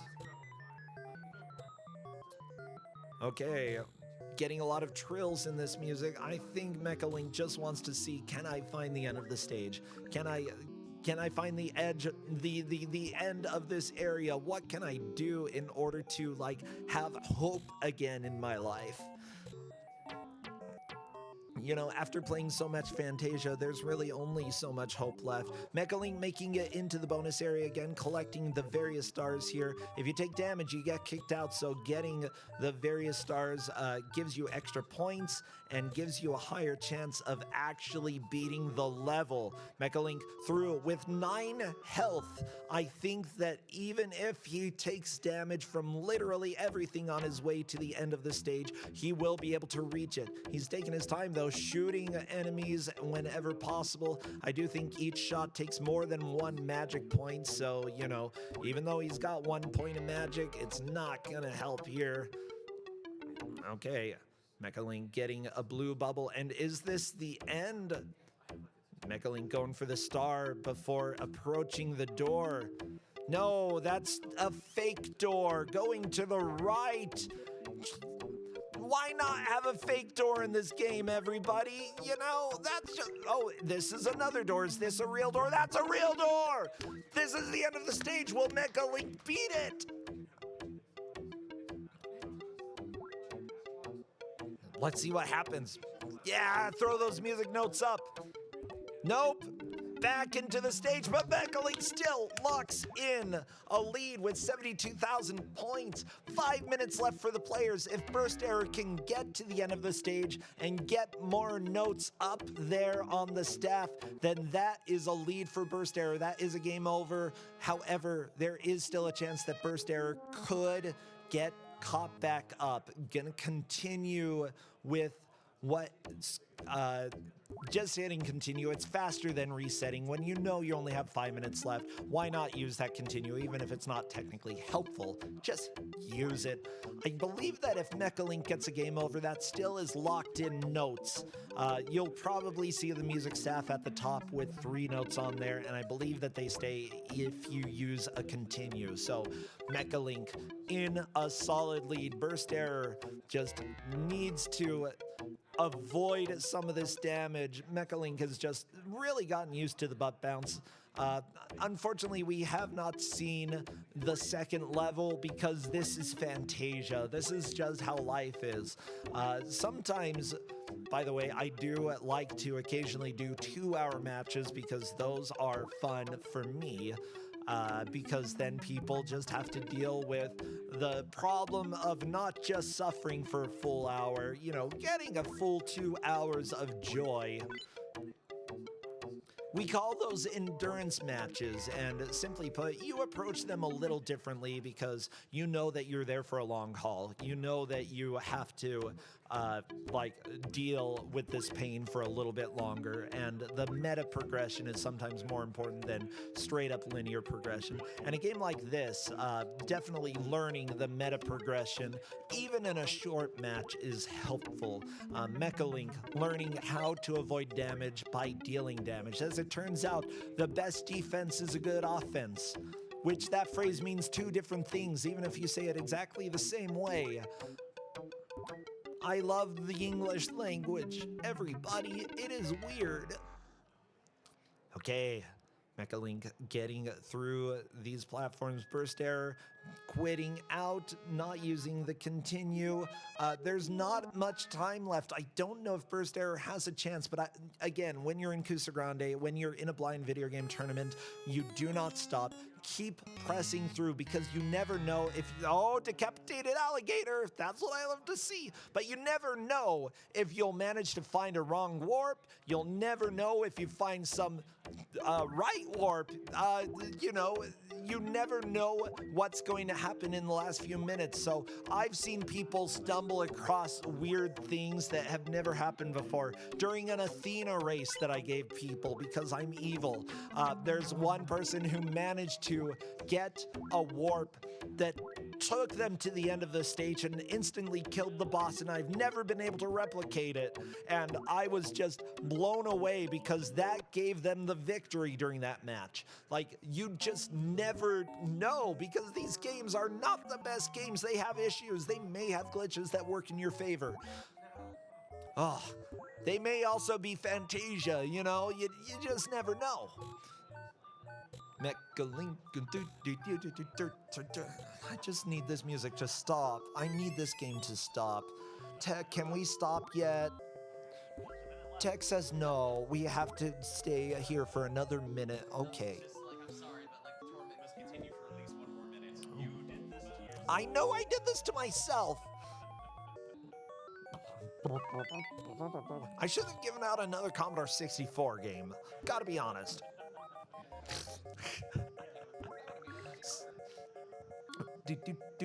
I like these lily pads. You know why? Lily pads don't move.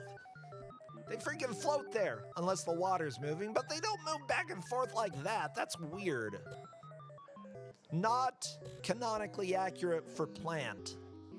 Okay, hopping across the alligator for burst error, avoiding the trap of going inside the treasure chest. I did see Mecha Link accidentally go inside fairly recently. Mecha Link has so many points at this point. Yeah, that's right. I am so good at commentary. Unfortunately, Link taking a death against a mushroom. Hitboxes are a thing.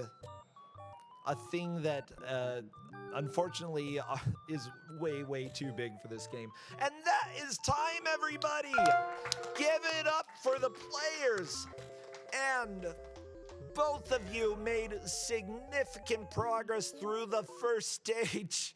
However, Mecha Link got to the end, did not beat it, but landed 3 notes up on the staff, which means that Mecha Link is our victor. Congratulations! You will be moving on to the semifinals. Burst error, you put in a great effort here. Everybody, we still have 2 matches left for today, so take care. We will see you in just a little bit. Grab some water and hydrate. Stay tuned.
Good morning, everyone, and welcome back to Kusogrande Live, the bad video game tournament here at Awesome Games Done Quick 2026. Percentia had to step out due to awful block going on its normal late time last night, so I am... Yeah, their voice is just shot right now. But hi, I'm Seth Highwind, and I am joined by... Greg Glitch. And yeah, we're going to be jumping into the next game. I am the GM for it, and I have given our lovely contestants Bugs Bunny and Trouble on the Sega Genesis. And we are... Yeah, it's gonna be a time. If my contestants, which are going to be Ziria and Glitchcat, if y'all are ready to go, thumbs up. Heck yeah. All right. Go and count them down, starting with 5, 4, 3, 2, 1, go! I am also still waking up from the majesticness that was awful block. Okay, cool. I didn't know if Glitchcat was having issues with controls because we went straight to a demo screen, but hey, you know what? We're going into the game. This is basically like a best of Bugs Bunny cartoons. You know, Bugs falls asleep, and then he's dreaming he's being chased by like the giant red furry monster. Oh, yeah. I think it was like Big Red or something like that. Yeah, wasn't he one of the Martian characters? Yes. Yeah. So he's being chased by that, and he comes across this mysterious machine. Like, so when you start the game up, you're given the choice between two different stages. I'm having the contestants start off with duck season, wabbit season, and then they'll be going on to the... I'm gonna go and pull up a thing because I'm not remembering episodes right now. But like please tell me at some point it'll be Elmer season. So yeah, they will eventually be Elmer season. However, with this, they're basically going to be trying to flip all of the signs to duck season. But the issue about this first stage is Daffy is a constant threat. Daffy is constantly following Bugs. If he touches you, you take a hit, and the game is not forgiving with iframes. There are like legit no iframes in this game. It's kind of bad. So there's that whole direct adversarial nature to all of this, where you've got Daffy just chasing after you the entire time. Exactly. It's I'm trying to remember what the current term for it is, because I know we've got modern, like it regained popularity with the Resident Evil 2 remake with Mr. X like constantly stalking you throughout the Raccoon City Police Department. And there's always been, since then, like a lot of games have come out with like the constant nemesis that's chasing you. Yeah. And in 3 it was called Nemesis. That's that whole idea of like having something persistently in the background in your mind, like, is it around the corner? That, like right there, you see Daffy just popping out of nowhere. And the thing that's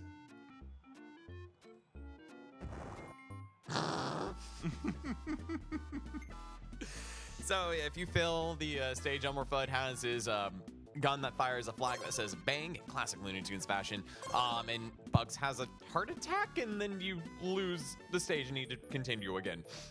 That is deeply unfortunate.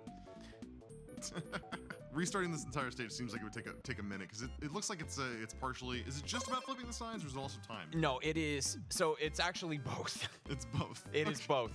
So you need to have Daffy Duck flip the signs for you. You can go past the sign, but it's not going to do anything unless Daffy physically touches it. So while you have your pursuer, that's the word I was looking for. Yes.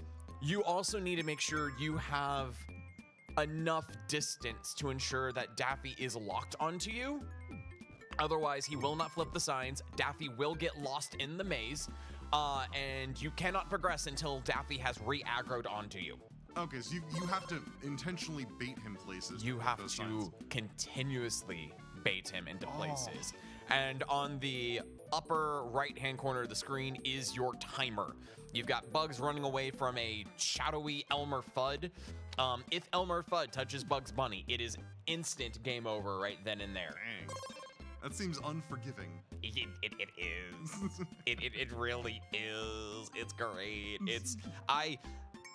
So in terms of like Kusogrande, I've mentioned several times during the tournament this year, I've always been more of the silly side of Kuso. I love silly games. I love cutesy games. But I've also discovered, like, as a GM, I love giving out licensed titles because my childhood was a lot of licensed games on the Genesis. I had a NES, and my parents had an NES, and I had a Genesis growing up. So I rented a lot, and I mean a lot of schlock in terms of licensed gaming. And they are some of my favorite games to give out during Kuso. Because licensed gaming can either be somewhat decent, or it can just be a flaming pile of trash floating down the river we call life. Oh yeah, we all grew up with the LJN licensed titles. Yeah, and so Ziri is officially making it into stage 2 of Duck Season, Wabbit Season. There are 3 stages to this course. So all Ziri needs to do is continue to solve the maze and find out how she can continue to advance. Unfortunately, in this game, if you just kind of happen to lose all your continues, you go back to square one. Oh. There are no checkpoints in this game. There's also no password system. Don't you love that? Game expects incremental progress, but doesn't give you a way to save that progress. It's funny because like there were multiple versions of this game so there was one for the Genesis, and then there was a handheld port for the Game Gear. I've never played the Game Gear version. It's kind of been on my list of things to do. Like I had an entire kick where I was comparing the Genesis games to their Game Gear counterparts. But I forgot to try this game out because I think it could be. Oh, that's a funky looking caterpillar. That is certainly a thing. I don't know how you identify that as caterpillar immediately, but it's fine. It certainly has certain properties about it. That's as much as I can say. It's as much as you can say. And It as is much of as a you, quality. It's So we're right now doing Duck Rabbit Duck. The next stage is going to be Bully for Bugs. So when you start off the game, like the giant TV in front of you, you can actually change the channels, and you flip between only 2 of them. For the sake of the competition, I've asked the competitors to do the stages in order so it's easier for us to track progress, because we will be using progress to determine who ends up winning the match. And when they make it to Bully for Bugs, I gave them a very specific order they need to tackle the stage. Okay. And we'll talk a bit more about that when we get there. Because that is the second stage of the game. It's also the rudest stage of the game, and is going to be potentially the roadblock for these competitors. Oh yeah, I mean yeah. So we're expecting a wall to be at this second stage. Which, if you're playing a game and your second stage is a wall factor, you know you've got greatness on your hands. Oh yeah. When it's that early in the game, it's just like, no, you're not going any further than this. You just hang back and stretch for a minute. But yeah, that sounds incredibly interesting. Yeah, and this is like one of the late games to be released on the Genesis, releasing all the way back in 1996. Oh wow. Yeah, it was made by Atod, Probe Entertainment, and Climax. Probe makes some fun content. Didn't they do all the licensed RoboCop games? Yes. Yeah. Yes, they did. So just to give you guys an idea of like how this game rated when it came out, out of the publications I can find, Electronic Gaming Monthly gave it a 5.25 out of 10. With Next Generation Magazine giving it like a 2 out of 5 stars.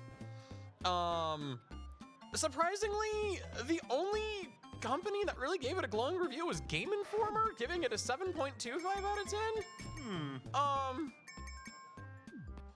I don't know what game they were playing. Because I will say this, like the game from a graphic standpoint is really impressive. It really captures the feel of a Looney Tunes cartoon, from like the color palette, the animations. It is a beautiful looking Genesis game. It just doesn't play like one. I feel like that's the strongest point of the Genesis, was that it had such good graphical fidelity, but it was still using some of that older hardware and stuff you find in like the earlier consoles. It wasn't quite as robust as something like a Super Nintendo. Yeah, and to like put it out there, this game is 1 year older than Rystar. Oh, wow. Like Rystar came out in 95 and this came out 1 year later. Dang. Oh man. So Glitchclap found the invincibility. That's a good item to cheese this stage. Where you can use the invincibility to try to get like some iframes, but it doesn't last very long. And unfortunately, Glitch is now realizing that vines are a one-way well, vine. Yeah. You can only slide down them. You cannot climb back up. It's a fireman pole, not a ladder. Exactly. Yeah, I think that when looking through the progress there, it's not exactly clear what you're supposed to do. Like, you can see something slightly different, but you can't quite point it out. Yeah, so like the fact that they've made it to stage 2, they're already realizing that they need Daffy to flip the signs. Now it's a matter of trying to figure out how to work the stage. And Zeria's on my least favorite gimmick of these levels, those brown wooden springs. Yep.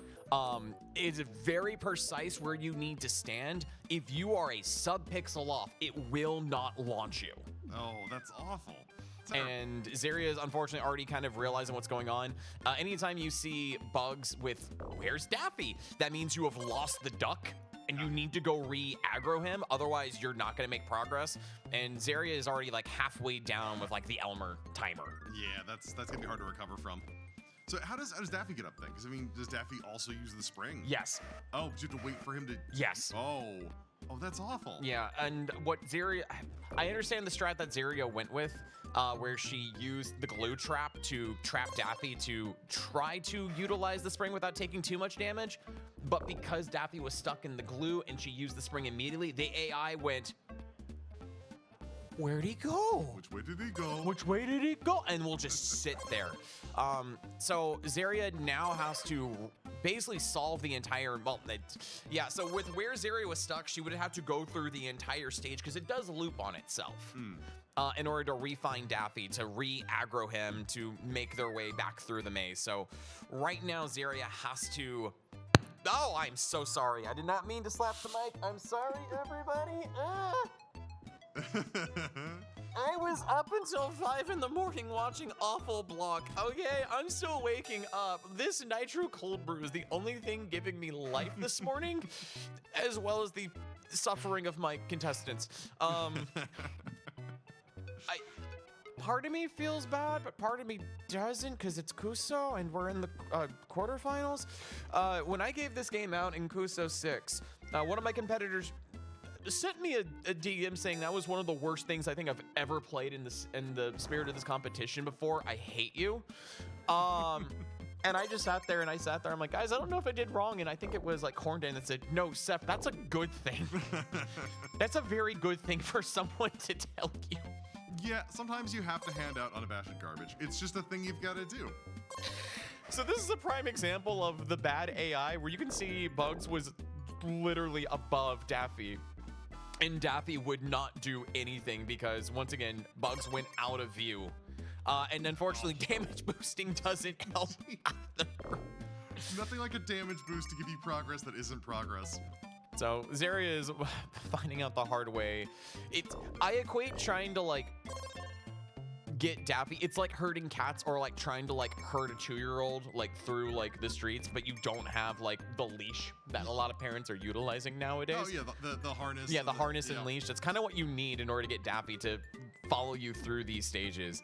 But it just doesn't exist. So if you get too far away from your child is not going to know what to do. But as you can see, iframes, they don't exist. If you sit there and take abuse, you're going to burn through your lives. The one thing the game not really has going for it is if you lose your entire carrot bar, you don't restart the stage, you just instantly go to your next life. But because of the lack of iframes, you are just... It doesn't matter. You have maybe 9 hits and that's it, but those 9 hits are going to go by in a flash. Yeah, you just immediately start losing lives. Yeah, that's really rough. And we're not even in the rough of it. Oh no. Imagining it gets worse just makes it just a little bit more. Makes it a little bit better. A little bit, yeah. So right now, both Glitch and Zeria are struggling on Duck Season, Wabbit Season 2. But Zeria is currently making the most progress. She's got 2 more signs left to find. So hopefully she can find them. Like, if you follow the arrows, it gives you an idea. But unfortunately right now, because of the glue, yeah. He's a little loop because of the glue, yeah. And he's not gonna follow along because, yeah. It's like, they give you tools, but they don't really give you tools you can use. We've given you tools, but you should not use the tools we've given you. Yeah. It's option of last resort, but even if you use them, it's still not gonna help. Which trying to think of other games that have done that. 'Cause that's a pretty common thing of like giving people tools and then having them not be nearly as useful as they could be. And, like people like to equate this kind of stuff to like you know, saving up items in an RPG. All of those potions you're never going to use. But in this case, it's just not even beneficial. Okay, so I just found out some. Okay, well that's a thing. I don't know if y'all remember the racing game Split Second. It sounds familiar. I don't know it off the top of my head though. So it was a Buena Vista Entertainment racing game. It was actually really fun. It was all about like really cool races. You could like try to beat the clock, but it had like a lot of really fun like gimmicks and mechanics behind it. The person who made this game was the director for that. Oh. He was also the development director for Hot Wheels Stunt Track Challenge. Oh, that sound. Is that as bad as it sounds? This better be the Hot Wheels game I'm thinking of. No, it's not. Okay, so it was a PS2 Hot Wheels game that was questionable. I don't know. When I think of Stunt Track Challenge, I think of the FMV racing game from like '96 on PC. There was a Hot Wheels themed FM. Okay, right. Sorry, that was Stunt Track Driver. Audience was correcting me. Thank you so much.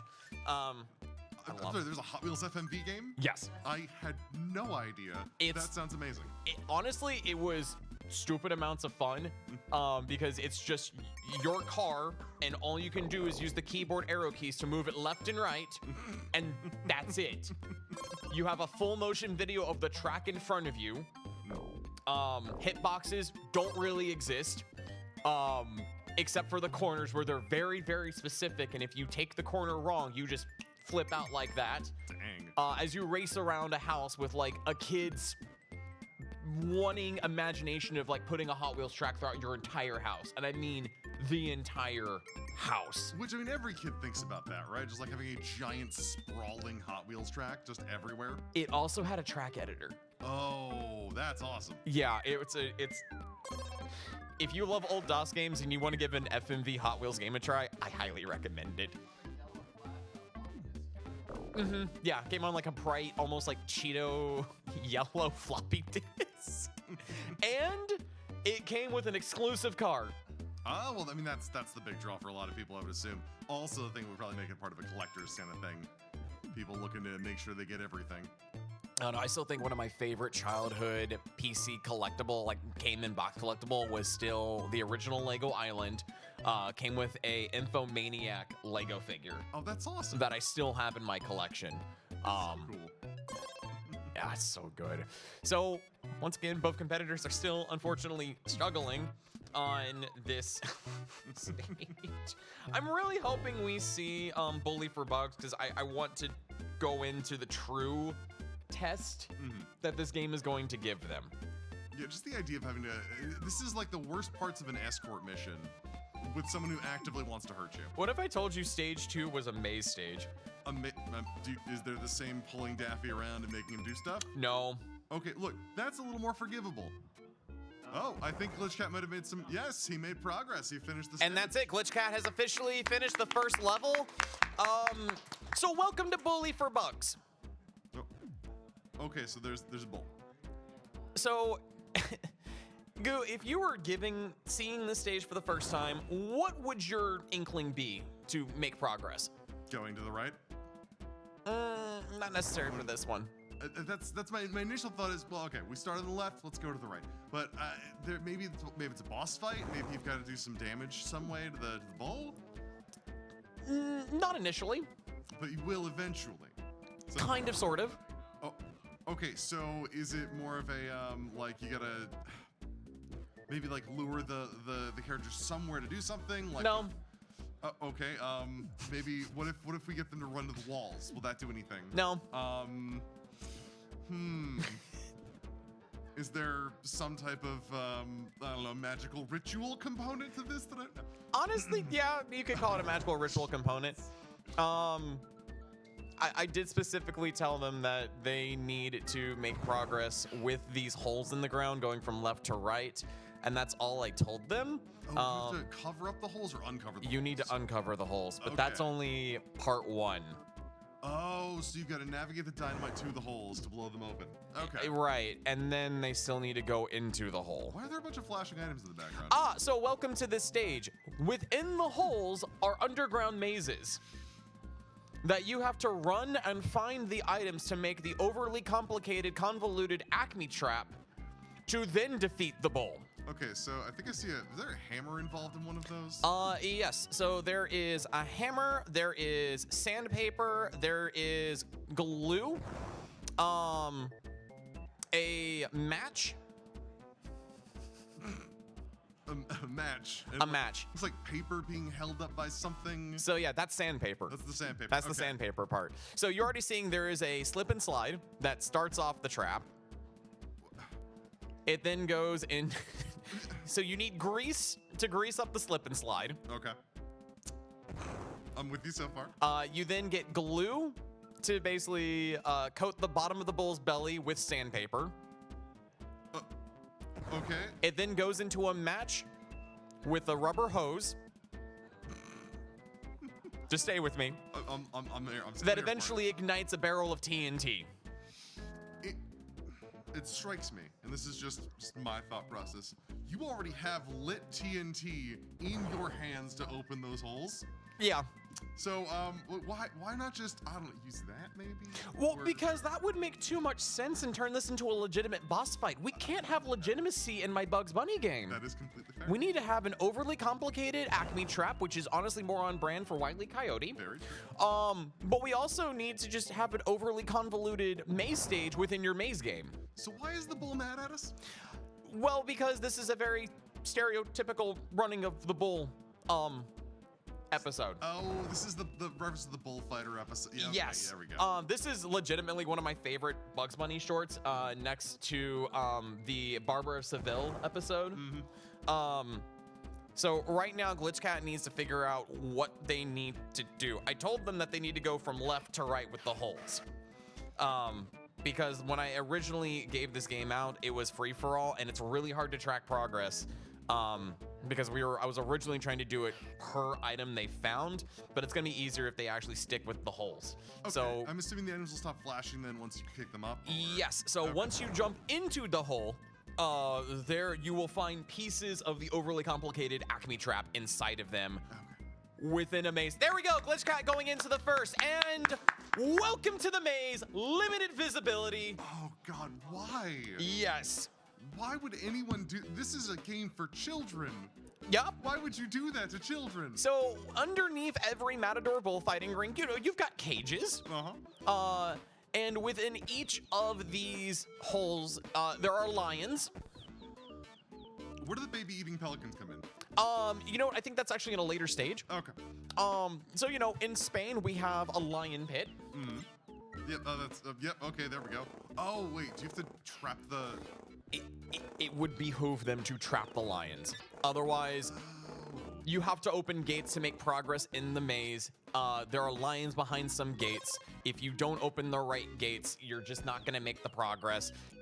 And once again, you only have this limited visibility to work with. You don't have the full scope of the maze. And unfortunately, Glitchcat is coming out, which is not good. You need to go back into the... I think he doesn't realize that you need to get an item out of there. Yeah, so on the upper section of the screen, it actually shows you the pieces of the overly complicated Acme trap that you are trying to find. So within that first hole, you're trying to get the sandpaper. In this hole, you're trying to get the 2x4 in the TNT barrel.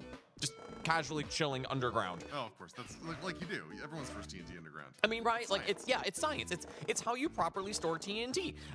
In my shared community backyard, my apartment complex, we have a TNT hole. Exactly. I'm sure it's unlabeled too, right? It's just a It's slight amount of dirt over like. Yeah, it just has a random sign sticking out, just saying exclamation mark, like a Busby game. Oh, perfect. Yeah. Yeah, right? Absolutely. That's what you're looking for, right? So Glitchcat, unfortunately, getting a game over. They are currently in the lead for making the progress into the Bully for Bugs. Right now, Zaria would need to beat this stage, make it to Bully for Bugs, and would need to at least get an item to take the lead at this point. This is deeply, deeply cruel, and I love it. I rented this game multiple times as a kid. and I could never beat Bully for bugs. We always hurt people with the things that hurt us. Exactly. When I gave this out, it wasn't until like the final 10 minutes that someone actually managed to beat Bully for bugs and made it to like the third of 4 stages in this game. Good Lord. And then 5 minutes later, the next person finally beat it. That is exceptional. And keep in mind, during normal Kuso, we have hour-long matches instead of these shortened 50-minute matches we have here at Kuso Live. That's just gonna give a good idea of the kind of caliber we're unfortunately throwing at our 2 competitors today. Oh yeah, this is honestly, I would be surprised if we see a clear for Bully for bugs at this point. I mean, we're still working through it. Curious, how much time we have left? Curiosity. Next, how much time do we? It looks like we got like 24 minutes. Yeah, you're about halfway through. We're halfway through. Roughly about halfway through. If it feels like it's going on forever, welcome to Bugs Bunny in Double Trouble, the game where you sit there and play and you go, what exactly am I doing with my life and where have I gone wrong? This illustrates all the problems. Yeah, so one of the studios assisted with this is Climax. Climax actually has a decent list of games under their arsenal. They did the Atari ST port of R-Type. They did the ports of Wonder Boy and Monster Lab for the Amiga, the ZX Spectrum. This is very much a British-based company. Continuing our UK games theory. Yeah. Or the theme. The theme of UK games that we've got. They did the Game Boy part of Bubsby 2. Oh no. They did the Saturn and PlayStation ports of Warcraft 2: The Dark Saga. Oh no. Oh yes. I've seen that and that is horrendous. They unfortunately did the PlayStation port of San Francisco Rush, I was just playing that the other day. and the PlayStation port is a travesty in my opinion. rough. It is rough.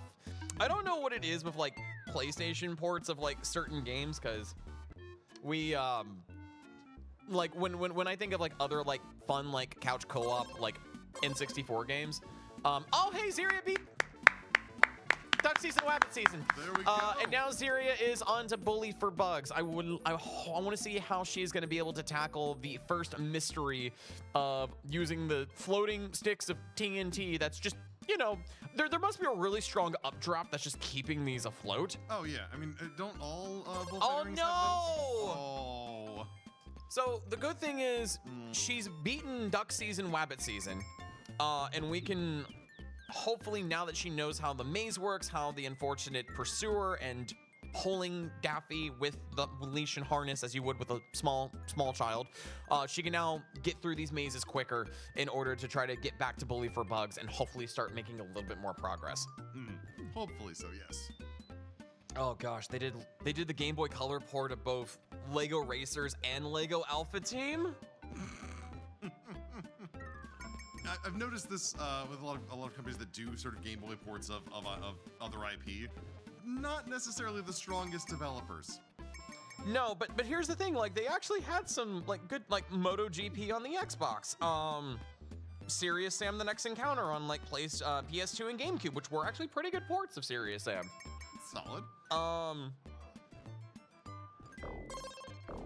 MotoGP 3, a lot of MotoGP. Because sort of became their thing for a minute. It did become their thing for a minute. They did make Silent Hill Origins, which was like the first, like they were the first US developer of Silent Hill games, which honestly, better or worse. for better, honestly, yeah. But honestly, Silent Hill Origins wasn't too bad. They did make Shattered Memories. Oh. And Ooh. That's the only Silent Hill I've played. yeah, and of course they were also, they helped out with the port of the PS3 and Xbox 360 version of Castlevania Lords of Shadow. Oh. I never played Lords of Shadow. Never played any of the 3D ones. Honestly, Lords of Shadow it's actually a really good God of War clone, or God of Vania clone, as I like to call it. I definitely recommend the first one, but do not do any of the ports. Play the PC versions because that's done by Mercury Steam. Yes. So Mercury Steam did the original Lords of Shadow. They did Mirror of Fate on the 3DS and eventually the Mirror of Fate HD ports on PC. And then we don't talk about the second. Yeah, we just Let don't. that go. Yeah, we're just Yeah. gonna let that go, and yep, we're gonna let it go. Yep. I mean, honestly, do we want to sort that out now, or probably a good idea? If you want to go and get everyone prepared. Yeah. Yeah. Cool. That goes Let me go look up. Wait, no, never mind. They're already there. I was about to say. So yeah, Climax has made actually a lot of really decent games. Which is funny because, like, you know, a lot of studios will like start off weird and then they either like fade into obscurity or they will like actually start releasing some bangers.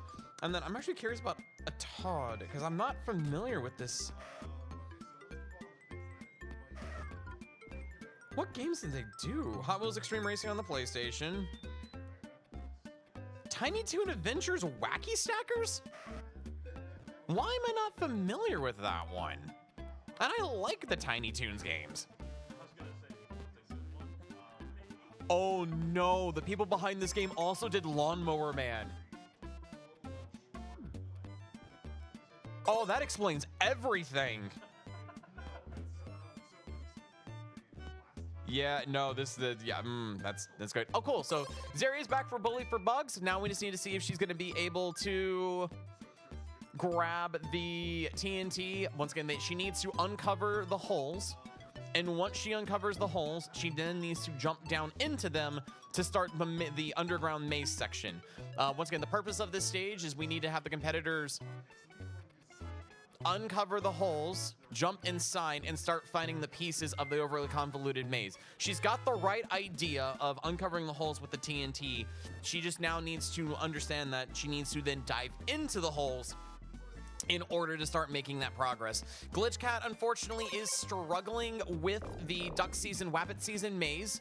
And now Zeria has found her way inside. All Zeria needs to do to make the furthest progress at this point, she needs to at least collect the flypaper. If she, the sandpaper. If she can get that sandpaper, Zeria will officially take the lead in this match. She just needs to avoid going back outside of the hole, which can be a little bit tricky because once again, when you have this very limited vision, this turns into just a cluster where you do not remember where you have been and where you have gone.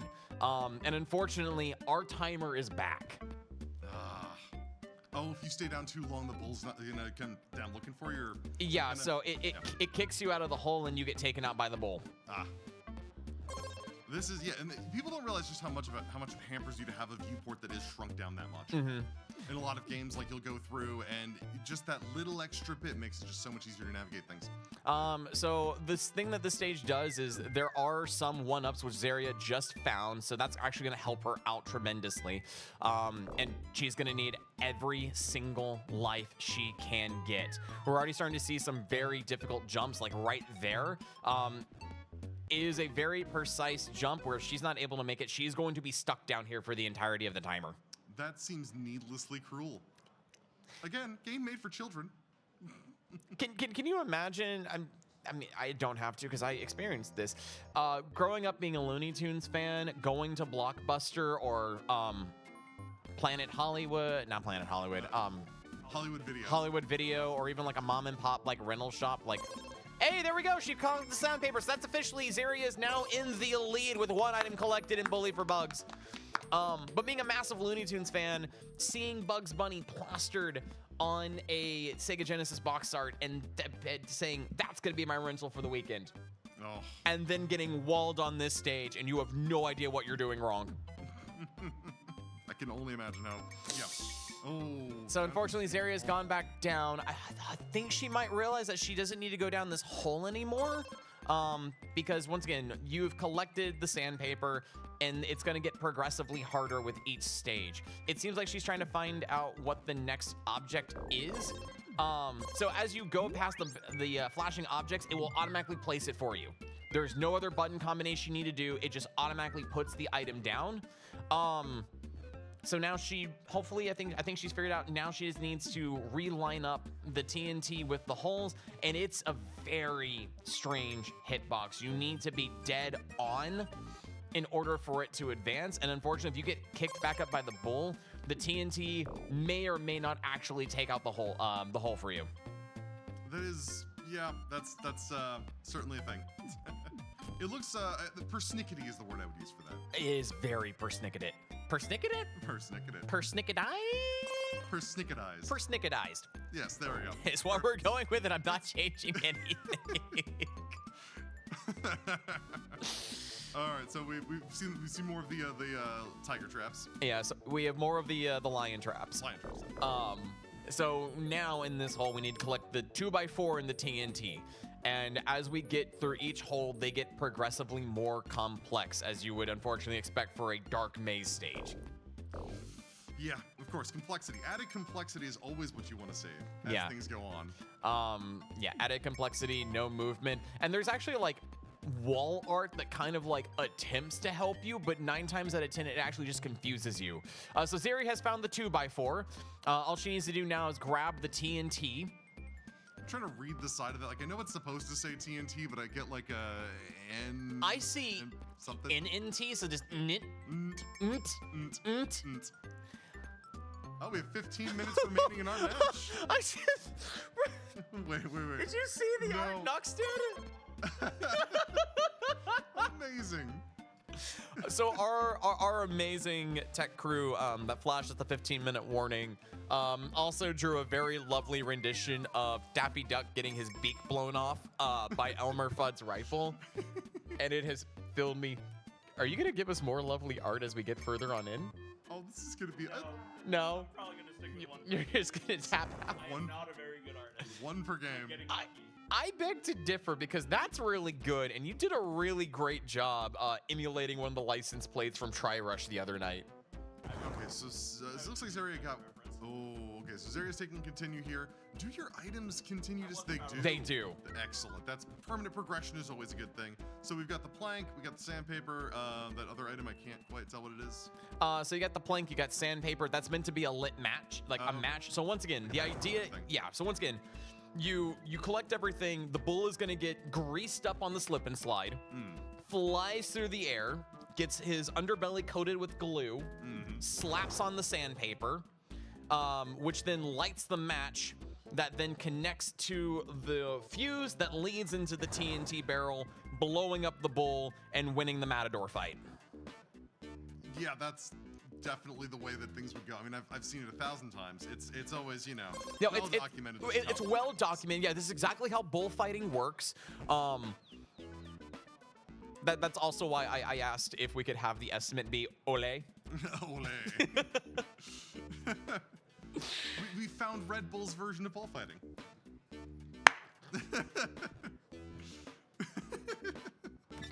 The most extreme bullfighting. Oh my gosh,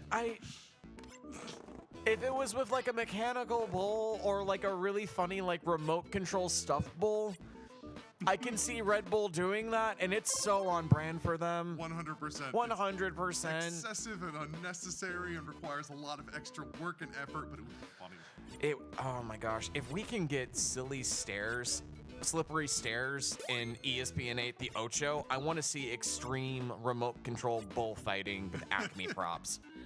Yes, that'd be amazing. It's so amazing. Have you actually heard of slippery stairs? I have not. Okay, Please tell me this is like the milk crate challenge, but so professional. it is a legitimate sport. It looks like something out of Takeshi's Challenge, Ah, yes. where you've got a like vinyl covered staircase and they throw slime at you and you have to crawl up the stairs while being slimed and trying not to slip back down. So wow, that does sound very, very Takeshi's Castle-like. Yeah. Yeah. And it actually is shown on ESPN 8 The Ocho. And you can actually find it on YouTube to watch. I am 0% surprised. I mean, what is sport these days has shifted so much from the days of yonder. And I think my favorite part is Sure. they officially will do it in my backyard. Oh, really? Like, the place where they sometimes film it at is a 20-minute drive from me. That's awesome. So if you wanted to see it live, you have that option. I've actually talked to my partner and I'm like, hey hon, if they do a live match of this, do you want to go watch together? That sounds amazing. So Glitch Cat has now gotten the sandpaper. Now they're on the tricky jump to try to make it, but Zaria is now right back into Bully for Bugs. She is still 1 item in the lead with the 2x4. Yeah, she did not pick up the TNT. She did not pick up the TNT. But she is currently in the lead with 1 item. Glitch Cat can tie it up if they can make it out of the hole. It doesn't matter if they collect the 2x4 or the TNT. Once again, it's a dark maze. You can't see what you're doing. As long as he collects an item, that would tie it up. However, with Zaria being the first to 2 items, that would give her still the lead. So it's currently honestly kind of close right now. That's good. It really depends with Glitch Cat now making it out. They now need to go down the second hole and start navigating this maze. So Glitch Cat has a chance to tie it up and take the lead. Looks like he's taking a slight diversion to go open up the rest of these. Which honestly isn't a bad idea. Like the tricky part of this quote unquote overworld section, because you know this is a Metroidvania, is finding the quickest way to open up those holes with how 10 minutes left on the timer, 10-minute warning on this. Once again, with how annoying those hitboxes are, is if you go ahead and reopen all the holes, you're now setting yourself up for success.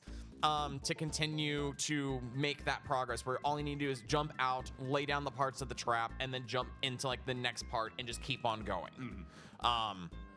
Because as you've noticed, trying to find the hitbox to be kicked up by the bull is also very persnickety. Yep. And if you're not careful, that bull is going to drain your health. Oh yeah, we've seen it happen where it's just you get the horns and suddenly if you're losing one of your hits, it's just not great. All right, so now both players are down the second hole, trying to navigate what they need to do. Glitch Cat is trapping the lion. Glitch now just needs to start finding those items, but Zaria has already once again recovered the 2x4. If Zaria wants to take the lead and get a bit of a good distance between herself and Glitch, she needs to figure out where that TNT barrel is. But unfortunately, now you can kind of see the progress is being limited. You do need to take intentional damage to open up that trap in order to free the lion so you can get it caught in the cage. That is interesting.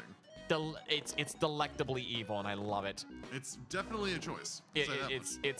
There are so many questionable choices in this. Oh no, don't go in the cage! If you go inside, the lion is going to maul your face off.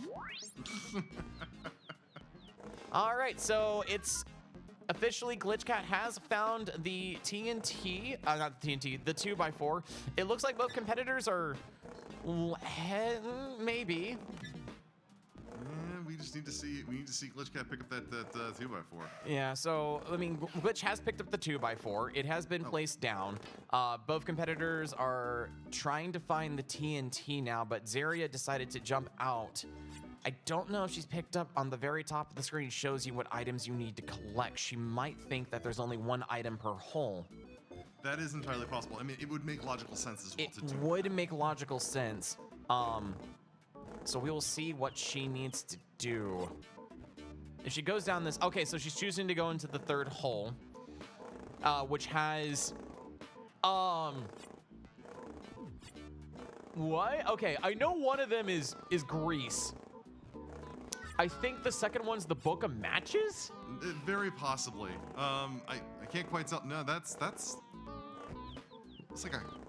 I think like a key card? It's I want to say that is okay. Yeah, it looks like matches. Oh, it's like a box of matches. Yeah, it's a box of matches. Okay, cool. So grease in a box of matches.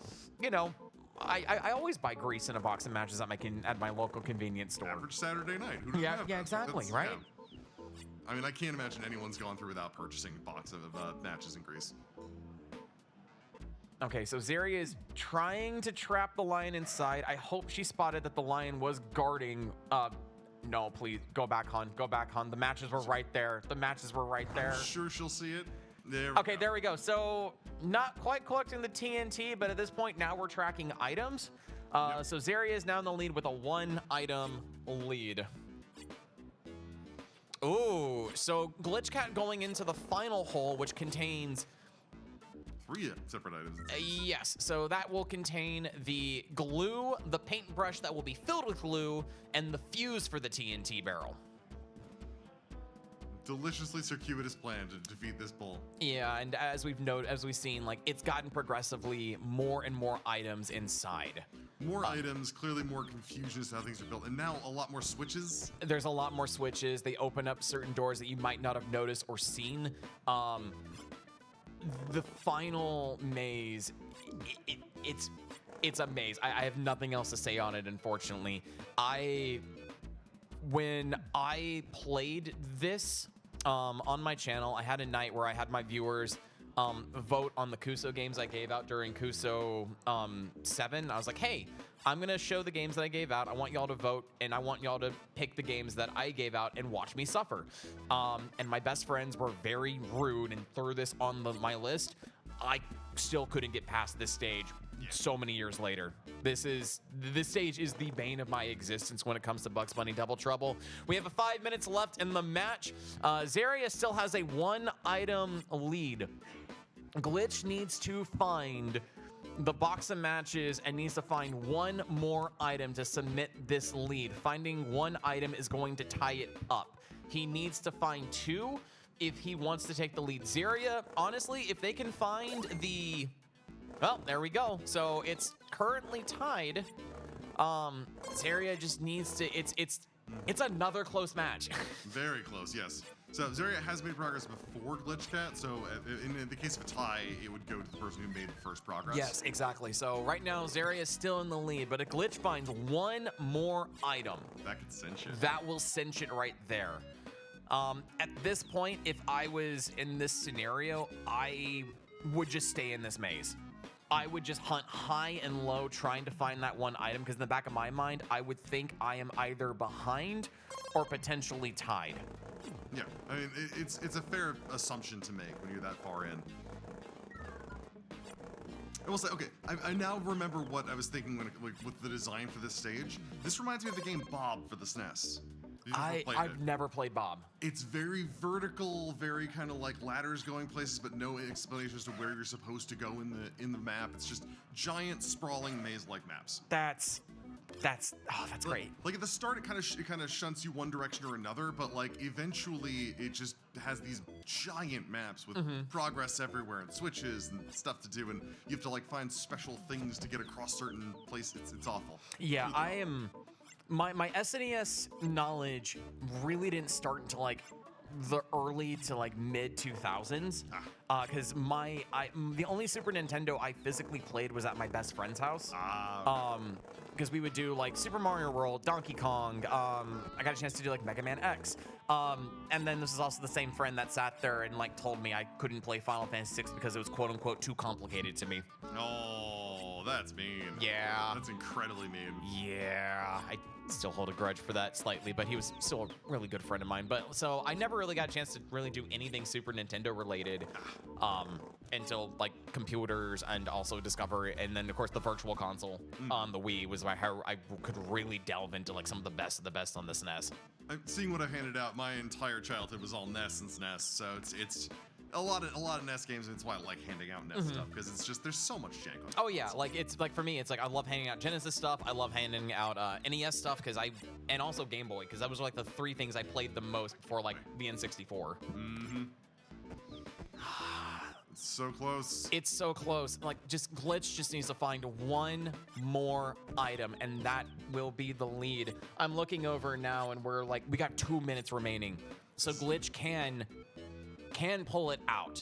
Like he can cinch this. It's just all about finding that one last item. I have noticed that like Zaria is thinking about going down the final hole, which could be good. Refresh yourself, find a new maze. Sometimes like the very first item in the mazes are easy to discover. So potentially going down like another hole you've never been into could help you find like one more item. One item collection will in fact cinch this one way or another. Yes. Yep. Oh, I forgot about that switch that's hidden behind the foreground. Oh, that's awful. That's absolutely awful. It's game design, baby. questionable game design, but it's game design. This also reminds me a little bit of the X-Men game that was released for the Genesis, the one with the Danger Room and the yeah, like that kind of nonsense of like hiding stuff behind the foreground. Like that's bad. It's bad. It's always bad game design for me if you just hide things arbitrarily behind like the foreground. It's never. Oh, yep. So this is another instance of questionable game design where you need to find 2 switches to lure the lion out. It's a good little shortcut that helps you progress the stage forward a little bit. But you need to also go back and find the other switch on the other side. It's like the final maze has a lot of these dual switch concepts. It just makes it 10 times worse to like navigate and discover. Oh yeah, you're gonna have to like try and figure out what switch does what, and you have no viewport for that. Oh my gosh, I think we're coming down to like the final few seconds, but like, yeah, you can already see how evil this final maze is with all the switches, all the hidden items. And it's just, I think Zaria might have this, like, Glitch needs to find that. Yeah, and that's time. That is time. Zaria, congratulations. You won this match by 1 item. It was all making progress first there. I will say this, Glitch, you guys were neck and neck because both of y'all were tied in items. If Glitch would have found 1 more item for the bull, it would have went to Glitch.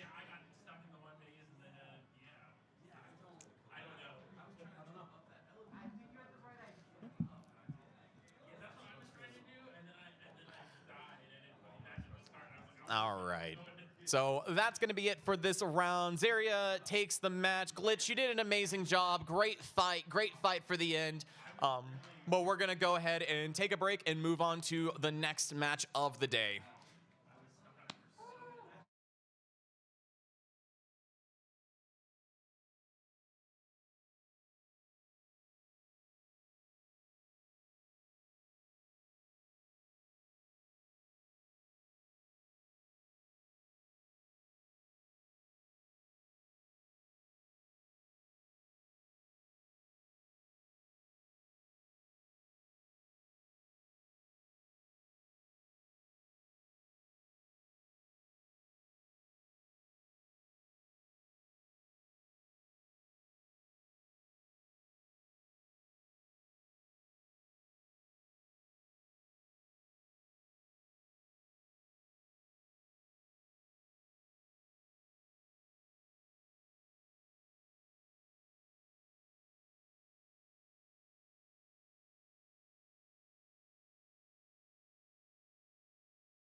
Hey everybody, welcome back to Kusogrande Live.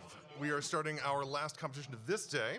As a match between NPC and Amazing Toaster, and we're playing totally normal Sonic. Totally normal Sonic. I mean, this is the Sonic one I grew up with on the Genesis. This is what happens when blast processing goes wrong. Yeah. So if you've ever had a Genesis and your blast processing chip just, oh, no, I didn't know the spell. Oh, Gray. Oh. Oh. Yep, that's. Buckle on, everybody. We got 50 minutes of this. So if everyone's ready, I think we can start getting this show on the road. So we're gonna be starting in 5, 4, 3, 2, 1, go. All right, so as we can see, this maybe isn't the original Sonic. It's a slight alteration, a little change, a tiny shift, where we're going to be playing with maybe some graphics that are less than kind. Okay, so just to give some context, this is a hack known as Sonic 1 Blastless. It was a really awesome hack that was debuted in the Sonic Hacking Contest in 2024. And Gray has found some parameters that we are permanently giving the competitors. In the vanilla version of this hack, the more rings you collect as Sonic, you start off very crunchy, but the more rings you get, you build the blast processing back up, and it turns back into normal Sonic 1. But when you take damage, it takes away your blast processing, and if you continue to take damage, it just gets crunchier and crunchier. Yep. But yeah, Okay, please. so in an effort to be fair to everybody and not have it be whoever is better at collecting rings suddenly has a substantial advantage, we've opted to set this as very static parameters for these runs. So the idea is that this will always look like this. It's set to C64 colors, so we've got our nice 4-color palette. We have the Atari base filter, so it's pretty pixelated, looks pretty not great, but simple.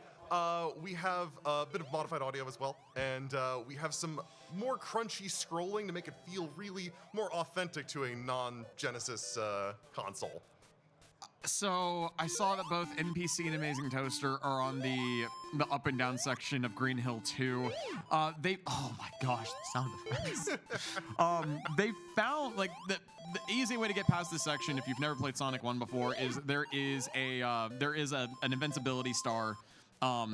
The game sets it up just right that like once you hit the little ramp up, like right where Toaster is right now, there is an invincibility star power up. I really, really want to see that in this messed up state. Oh, it's gonna be awful. The ring sound effects alternate ears. Oh no! Stop. They're different channels. They're on different channels per ring?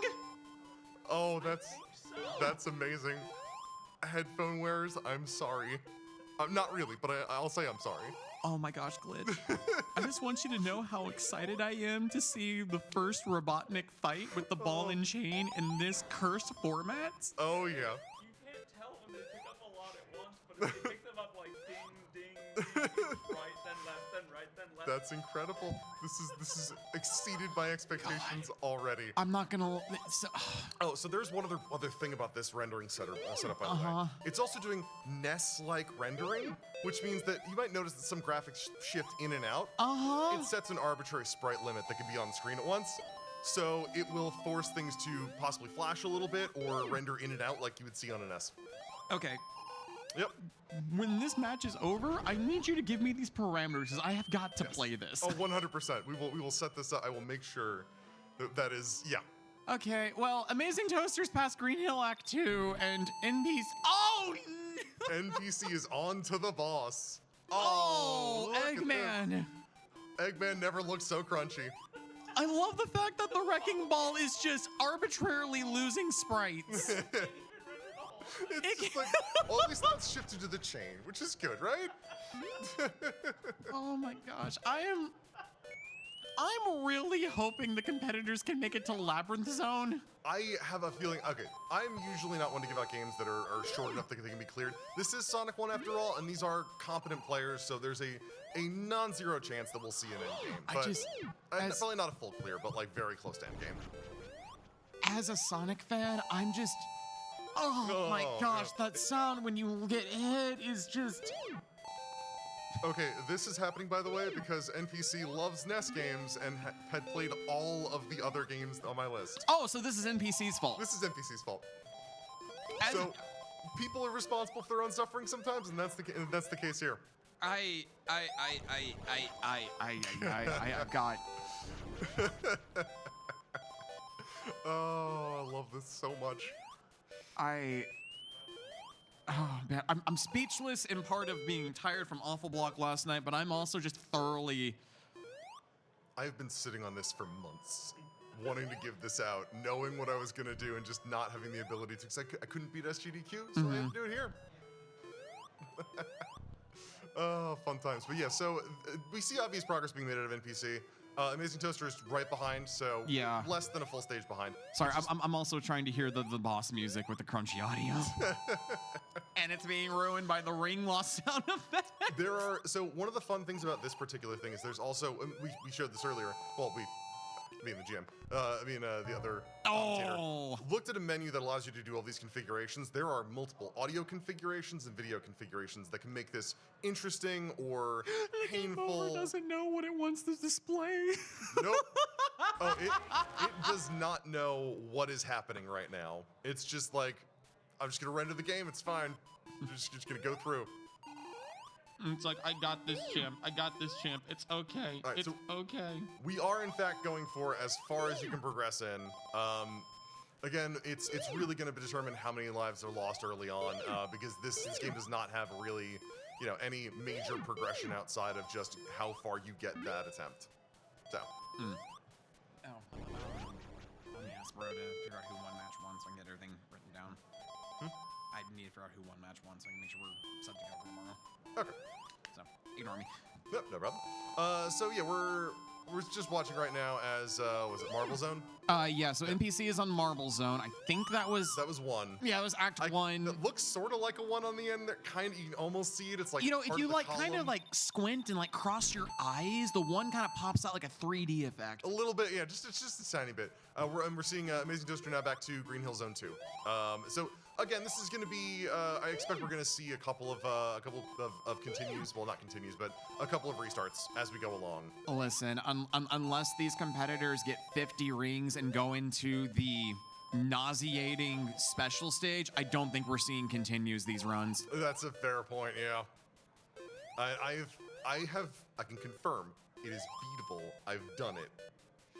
I've actually beaten the bonus stage one time with these horrendous settings and never again. I just realized something that NPC might struggle with Oh. Marble Zone. With this sprite palette, you cannot really see the spikes on the caterpillars. So unless you know you have to hit the head, NPC might be taking a lot of intentional damage with the caterpillars. Oh no. Oh yes. I mean, this is what we came. This is gaming. This is what we were expecting with this. And you can just see like the spikes that normally are these like really beautifully rendered spikes shooting out of the blocks, are just like individual pixels. Is it bad that I want to see a combination of this hack and Sonic 2 XL combined into one? That would be amazing. I'm still waiting for Sonic 2 Blastless. I really hope the person who developed this decides to do that for 2. And moreover, if they did it for 2 and 3, had Knuckles included, Blastless and Knuckles would be amazing. Blastless and Knuckles would be amazing. If you want something that's cursed, unfortunately, I think development stopped on it, unfortunately, but there is Sonic 3 Cursed Edition, Oh. which introduces a lot of things that, if you're familiar with Sonic 3 and Knuckles, changes things very slightly that you'll pick up on it. Like the ring sound effects are different. The music is missing a couple of things. My favorite part of the hack that made me cringe and cry the most, you know the background music for Carnival Night? Yeah. Now imagine it was just the backbeat, and the backbeat never dropped and started the carnival music.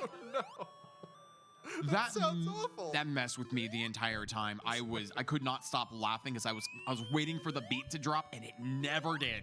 That reminds me, it makes me think a little bit of, there's an SMW ROM hack called SMW Remade from Memory, where the players decided to rebuild the entire world from memory, which means all of the music was redone, all of the level designs, all of the world map designs, and they got close, but it's so uncanny and off that like if you've played the original, it feels wrong.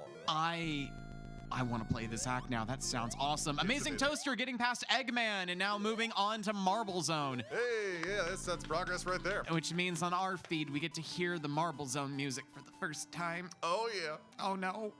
Look, I'm looking forward to Starlight Zone. Had fun thought. What's that? What's that? Imagine Snolf in this. Oh, Yes! no. Oh, no. Snulf with Atari graphics. Let's go. I wonder if, okay, I mean, Snolf just, okay, no, we'll explore this at some point in the future. That could be amazing. Not us already planning people's demises before that's even started. What have we wrought? Oh, sorry, what have I wrought? Clearly. No, it is NPC run. What, this I'm about is, to say, no, once again, this is NPC's fault, but I think between the combined efforts of NPC vetoing everything, your ROM hack finding, and my passion for Sonic, we could make some really cursed stuff. all I can say is that I was ready to ROP it and that didn't happen. That would have been good too.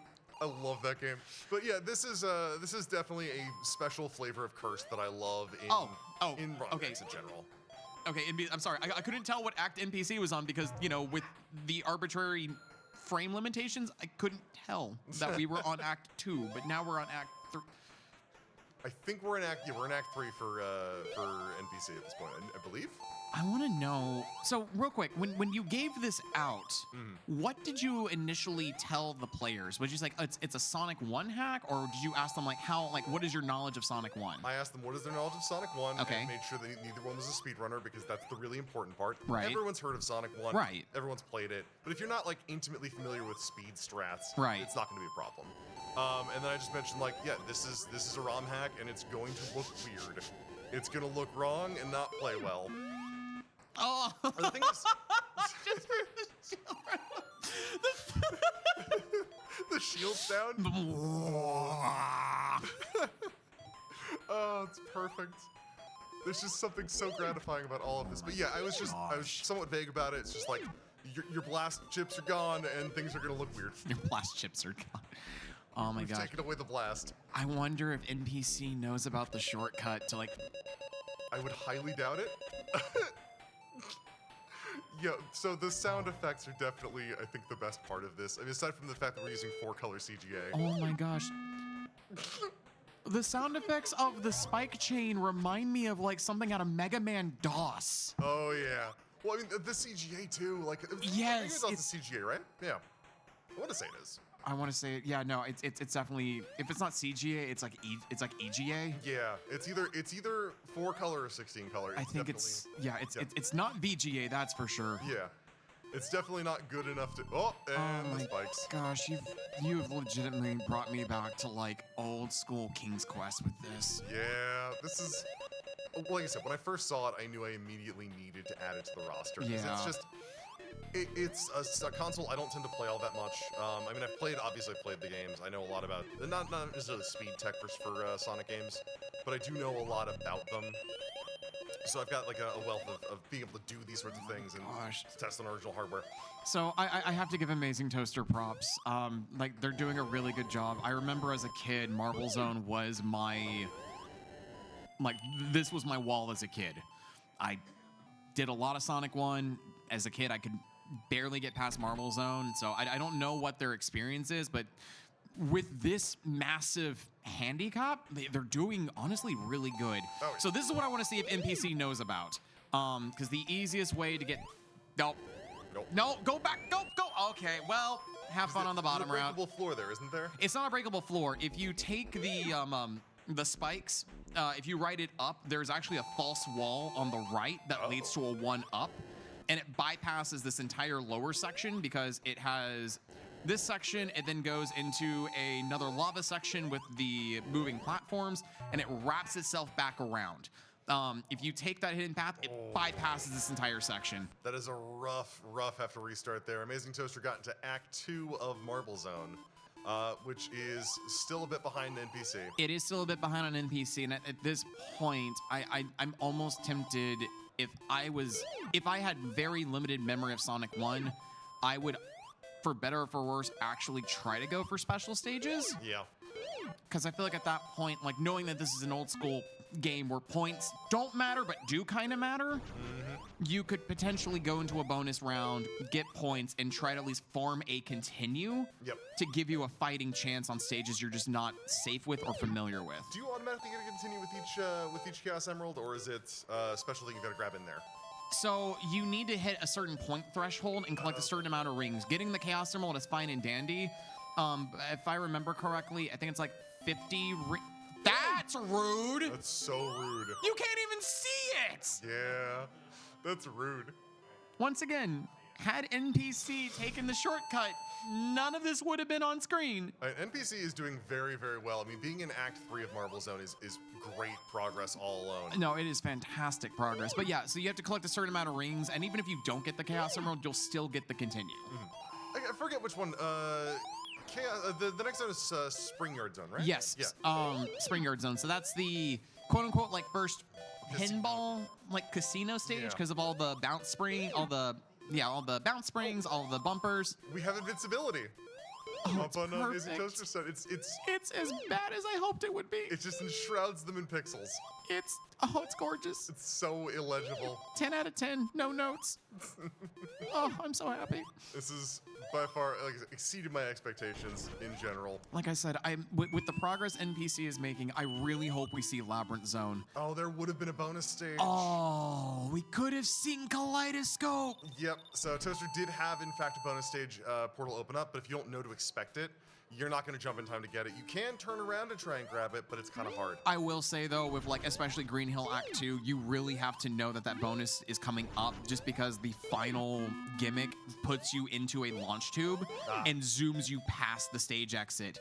And with Sonic 1, there's a quirk where the second you hit the goal ring, it kind of completes the stage.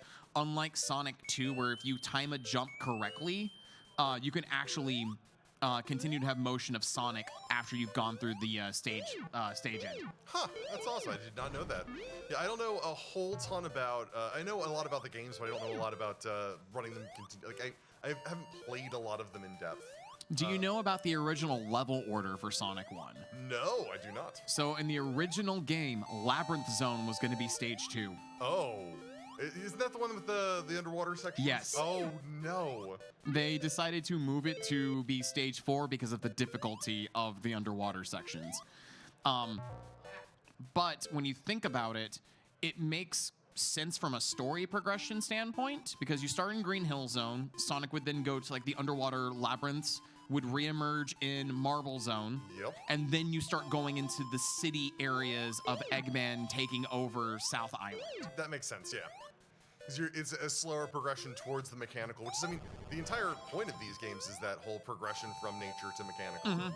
Yeah, like especially with like Sonic 1, it has that progression going from this, which honestly the Game Gear version does a little bit of a better style of progression, especially since that actually gives you a map of South Island and actually shows you on the map where Sonic is going.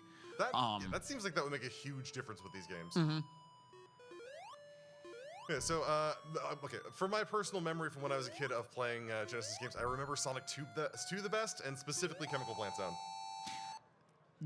Yes, I'm one of the weird people that in Sonic 2, my favorite zone is actually Oil Ocean Zone, Oil Ocean. along with Aquatic Ruin still being one of my favorite water zones in Sonic, next to Aquatic Park from Sonic Colors. Very cool.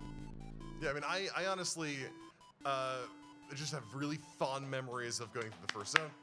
Yeah, and NPC making short work of the Fire Spitter boss from Marble. So now we had to see Cursed Spring Yard Zone. Cursed Spring Yard, let's go. NPC, I'm begging you, please make quick work of Spring Yard. I've got to see how bad Labyrinth is. and the reason why I'm focusing on Labyrinth Zone the much is, yes, it is infamously one of the worst levels in Sonic history. I will not defend it. There is no defending Labyrinth. I'm mostly curious how the Atari color palette deals with the water. Because in standard blast processing Sonic, you do see a dividing water line, and there is like an entire like color palette shift when you go under the water. I'm not expecting a color palette shift.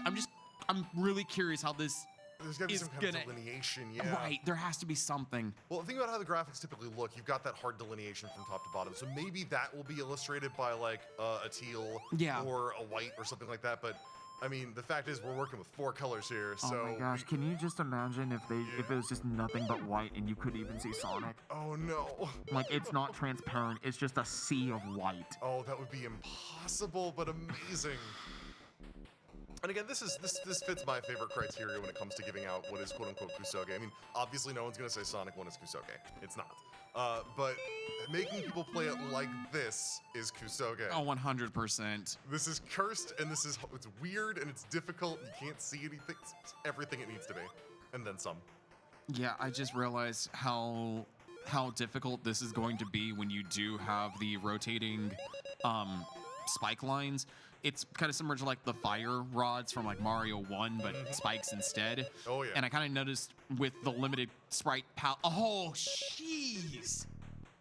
Yeah, with the limited sprite popping in and out, it's going to make those... how are they going to do the rolling spike balls? You know what? That's for them to figure out.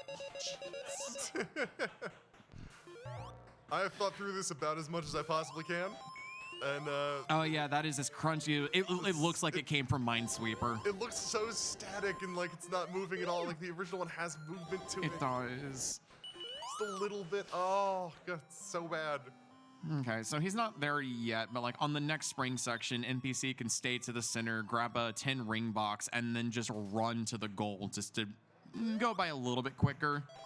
We'll see if he does that or not. But Amazing Toaster is continuing progress into Marble Zone. I believe they're on Act 2, and NPC opting to take the upper route, which means he has one more annoying elevator section to deal with instead of being able to run straight to the goal, which, once again, with how much this is popping in and out, it's really hard to tell if you're...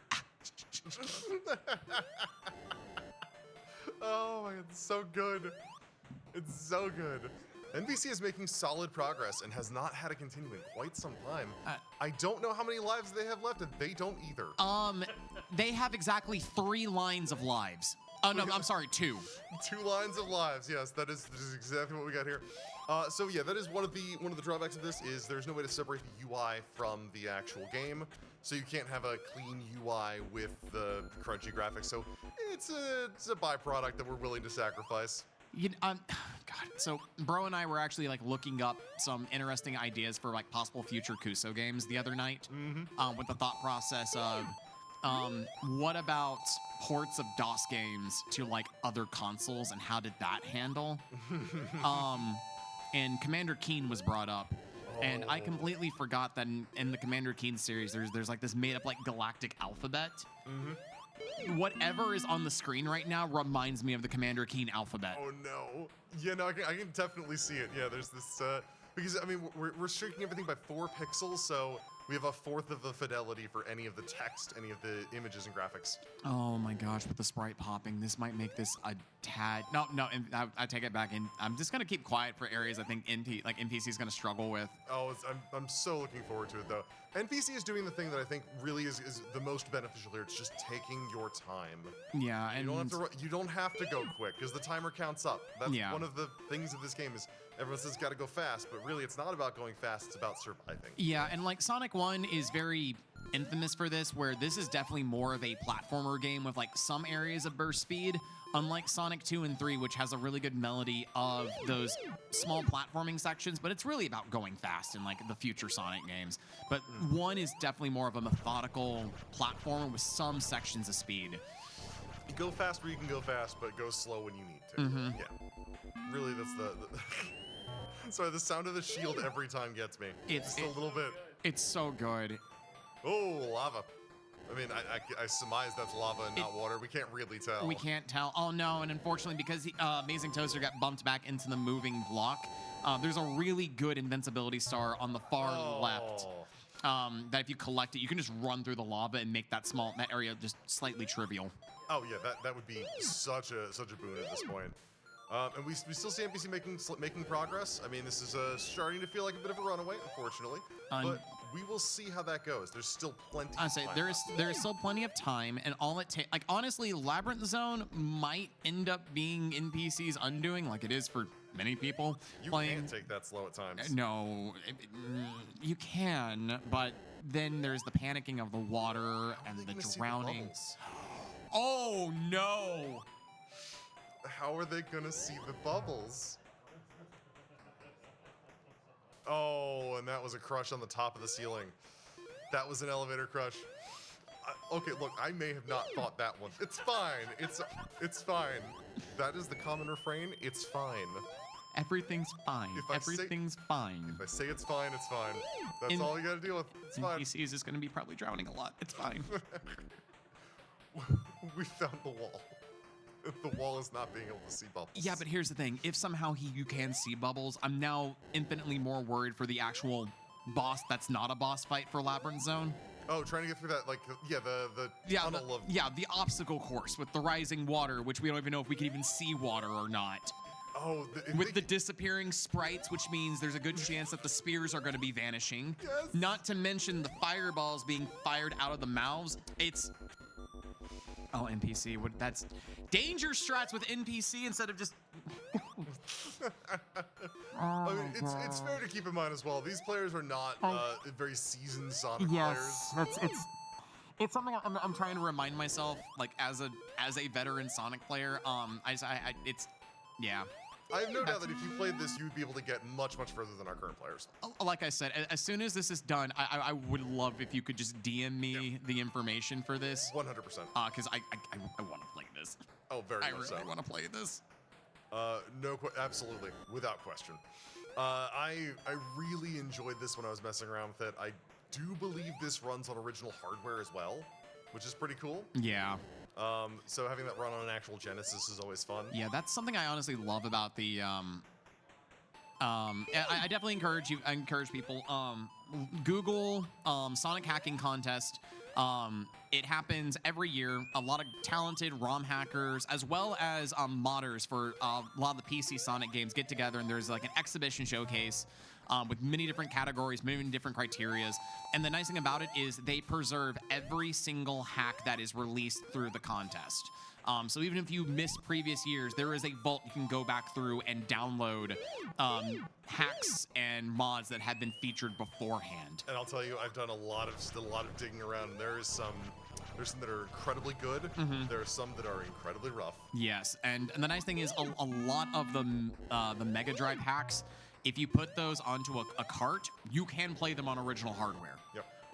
There's a really fun, like, Biggs fishing ROM hack, which is just big fishing in, like, Sonic 1 or Sonic 2. And it's super addictive and it's super fun. That sounds amazing. So somewhat like the Sonic Adventure Big Fishing kind of... Yes. That's awesome. Oh, I love that. So NPC is about to fight the boss for Springyard. He just needs to take his time to get past this section.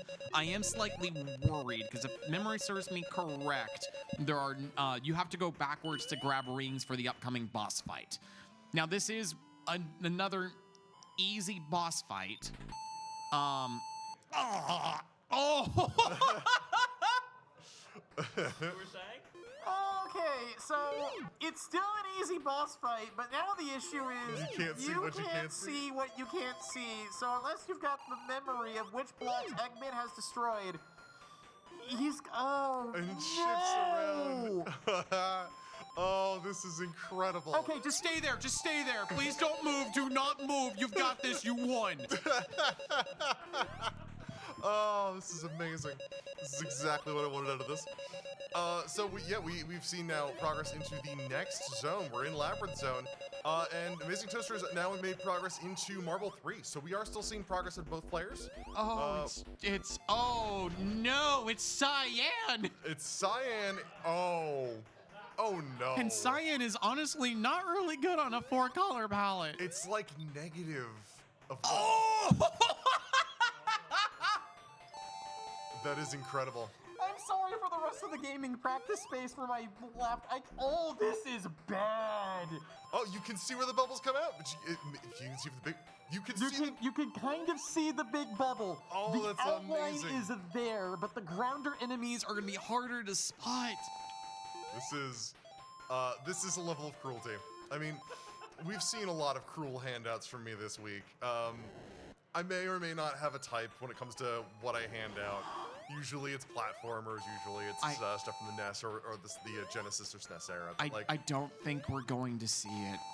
but I really want to see Scrap Brain Act 3 now. Oh yeah. Mainly because in that zone, it's basically a reverse color palette of Labyrinth Zone. So traditionally, it's meant to be like sandstone colored for the background. It's a very blue water. It's then changed to like a very gray background with purple water to kind of signify that like Eggman has built on top of the ancient ruins for Scrap Brain and he's polluted the water. Are they gonna go with a purple CGA color palette for that stage? I assume that for all of this, because they've already got assigned colors, what it's doing is either dynamically doing like a LUT map, where it's looking up different colors and transposing, or it might just be that it just sets specific colors and that's what we get. Yeah. So it might be that they've thought of a palette through for this, or it could be that they're just going by, if you're in this portion, it goes to this color. Yeah. So NPC is struggling on a beginner's trap of Labyrinth Zone. He is officially stuck underwater. Thankfully, the bubbles are showing up, which was one of our core concerns. But he needs to fight the water physics and take a estimated jump over to the next switch to open up the next door. The issue is they keep running into the bubbles. And if Sonic takes a big bubble, that overwrites any other momentum that you've done. It So keeps you alive, but it's also it does keep you alive. So there we go. There we go. NPC did the right thing, just kind of like naturally jumping over, but they kept on hitting bubble after bubble after bubble, which was really. We're getting the countdown. I want to hear the panic music. I want to hear it. That's what I was just about to say. Is I want to know what the. Oh no! Oh no! It's a game over. That's as far as we're getting at that with that run. Unfortunately, NPC needing to start over again. So if Amazing Toaster locks in, takes their time, and tries not to rush it, I do believe they can make it up to Labyrinth 1. yeah, and this is all about execution at this point. So we know that the furthest that NPC has gotten is directly after the first forced movement area in Labyrinth. Yes. Honestly, I was not sure where to expect people to get to. I kind of figured we'd see a lot of progress, but not that much solid progress out of one continue that early, or one run. I mean, NPC is a former winner of Kusogrande. NPC has a very large repertoire of playing Kusoge. So NPC making this much progress is, I don't want to say to be expected, because there have been games that NPC has been tripped out on. I mean, notably, of our two players as well, NPC had less experience than Toaster. Oh, okay. And not much less experience, but Gotcha. still less. So seeing that kind of progression, that's a lot of that is picking up on the ability to play through the pain. I'm very happy I managed to give NPC a game during one Kuso that made them quit to play something else. So it is possible to trip up NPC. You just got to find the right type of game to do so. Oh yeah, I mean NPC is also very well noted for running speedrunning not great games. I mean, we have Kevin Costner's Waterworld. Oh, Kevin Costner's Waterworld was Please insert 40 quarters. I'm so glad I was able to have NPC as a commentator when I gave out the Super Nintendo version of Waterworld last year for Kuso Live. Oh, I've played that. That's the top-down one, right? Oh, that's the other one. Yeah, the top-down one's the Genesis one? And well, no, the Genesis one was unreleased. The top-down one, I think, was Game Boy. Because No, it's the second part of it was top-down, wasn't it? Or okay, am I- yes. Sorry. So yeah, because There's the boat, yeah. there's the top-down boat. No NPC. What are you doing? Well, this is going to be great. no. Thankfully, we're not streaming this because our bitrate would go out the. Oh, baby, look at that. Oh, that is gorgeous. Oh, this is so rough. Man, I mean, they're right there. They can get a Chaos Emerald. I mean, the doves are so clear, though. I mean, and the fish. You can Those are see the fish. I want to hear the music now. Oh, yeah. Because the Kaleidoscope stages. Let's be real here. In my personal opinion, they are the worst Sonic special stage. That I have been. have nostalgia goggles for those. I do think 2 is better in every capacity. I mean, let's be real here. Red Sphere, Blue Sphere is the best Sonic special stage. I will die on that hill. And NPC gets a Chaos Emerald.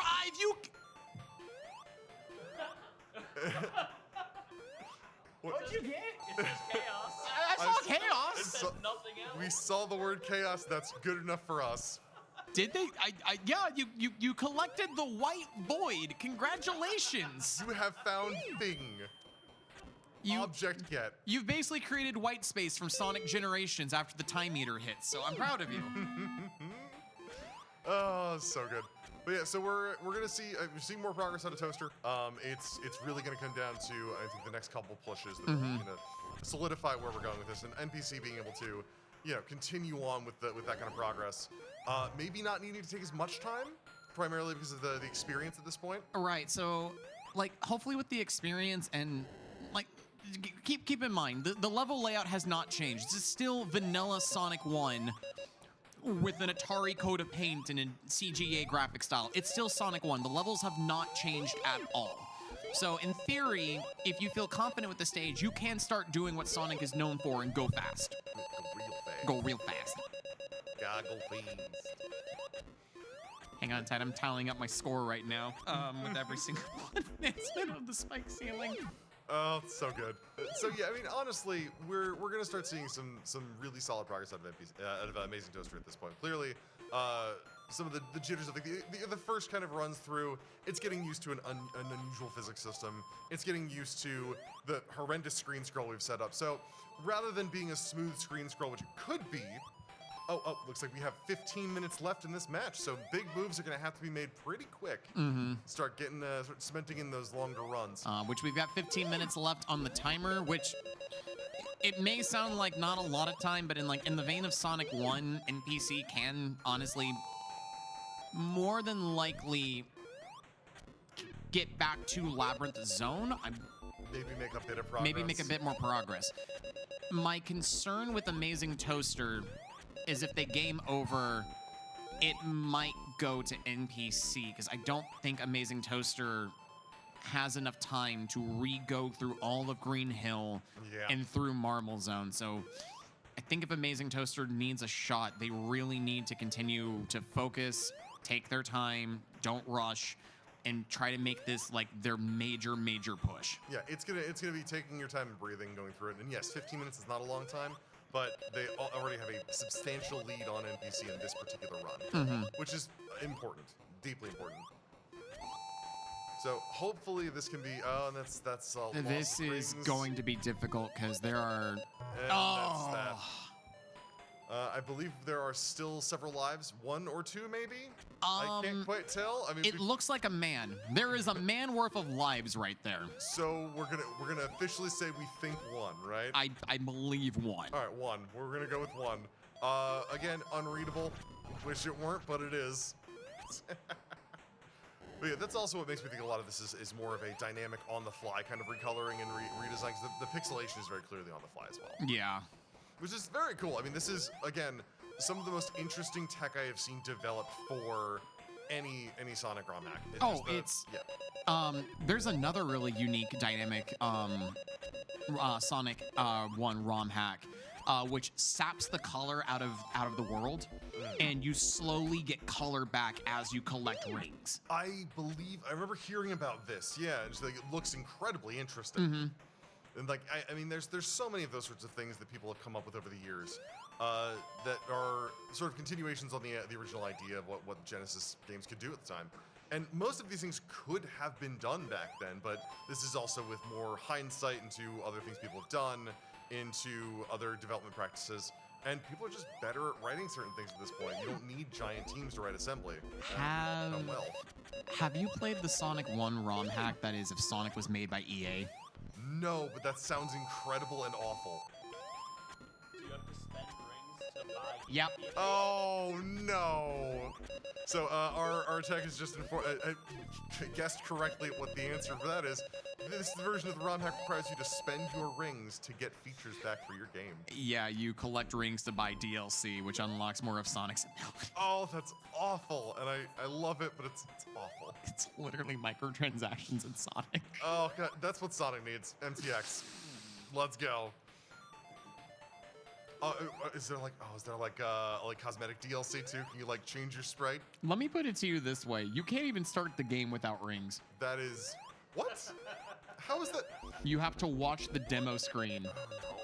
watch the demo screen, pick up rings, and then you can start the game. You have to stare at the attract. Yes. You Wow. suspend the attract motion. That's amazing. I love that. I love that so much. That is an incredible idea. All right, Amazing Toaster is doing great. They're getting honestly past the hardest part of Marble 3. Oh no! Oh, commentators curse in full effect. I am That so sorry. I didn't mean to say anything. That is a game over for Amazing Toaster. I should have kept my mouth shut. We're gonna need to see some incredible speed if we're gonna see any kind of progress. But I think we're pretty much at the point where this is probably gonna go NPC's way. Yeah, I It know. happens I think with we're about hints. to. I think we're like nearing the 10-minute mark, but Yeah, we're just at the 10-minute mark. I so hate saying this, but Toaster's gonna have to run through these stages now, this is gonna have to be some Sonic, booking its speed to get through. which also means Toaster kind of needs to find some of the shortcuts in Marble to really make the stage trivial. Which, if you've never played Sonic 1 before, it's gonna be hard because you don't really have the time to explore anymore. We are seeing, however, the sort of one of the main axioms of the level design in Sonic. Upper path is typically better. Yes, so typically with a Sonic game, you want to stay on the upper path. The upper path tends to be more straightforward. There's nowhere. I love the art you've done for this, by the way. Yeah, for those of you who might not have seen at the start, the Sega logo looks special. Oh, and Amazing Toaster has decided that it is time to go into the special zone. Let's get that music. get to get the music. Oh, Toaster, I am so sorry. Oh! Oh no! Oh my god. What? What the heck? What have you wrought? This is not my fault. This is NPC's fault. Can we just change the category to NPC's fault? This is NPC's that is a That is a continue. Toaster Oh. did get a continue. That is incredible. And he gets the Chaos Emerald. That deserves a clap. Yeah, there we go. I can see it this time. Yeah, there we go. Oh, perfect. And you get a. It looks like a really pixelated Sonic. It's either that or it's the main character of Rags to Riches because I saw the beard. Oh yeah, no. Throw back to Rags to Riches. If you haven't seen that, He needs a haircut to get through the stage. If you have not seen some of the earlier runs this week, I recommend you go back. There are amazing runs. Wait, does that mean officially with us collecting rings, we're also committing tax fraud? We are. We're not registering those rings with the IRS. No one's doing that. Sonic's not like, oh, stop. I gotta go talk to the bank for a second to make sure this is documented. Let me break out the receipts. Hey, Seth, how did Kusogrande Live go at AGEQ? Oh, every single one of our games had tax fraud in them. Oh, it's perfect. The theme of tax fraud continues.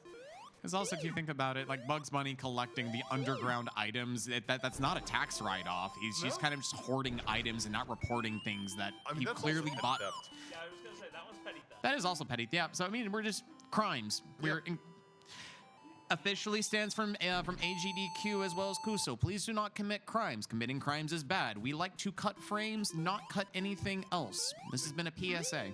Perfect. No notes. For legal reasons, we need to make sure we are covering our bases. Yes, exactly. Making that distinction. Don't take advice from a speedrunning fan. I think that's the best thing to say right now. If a fox gives you unsolicited advice, just do not take it.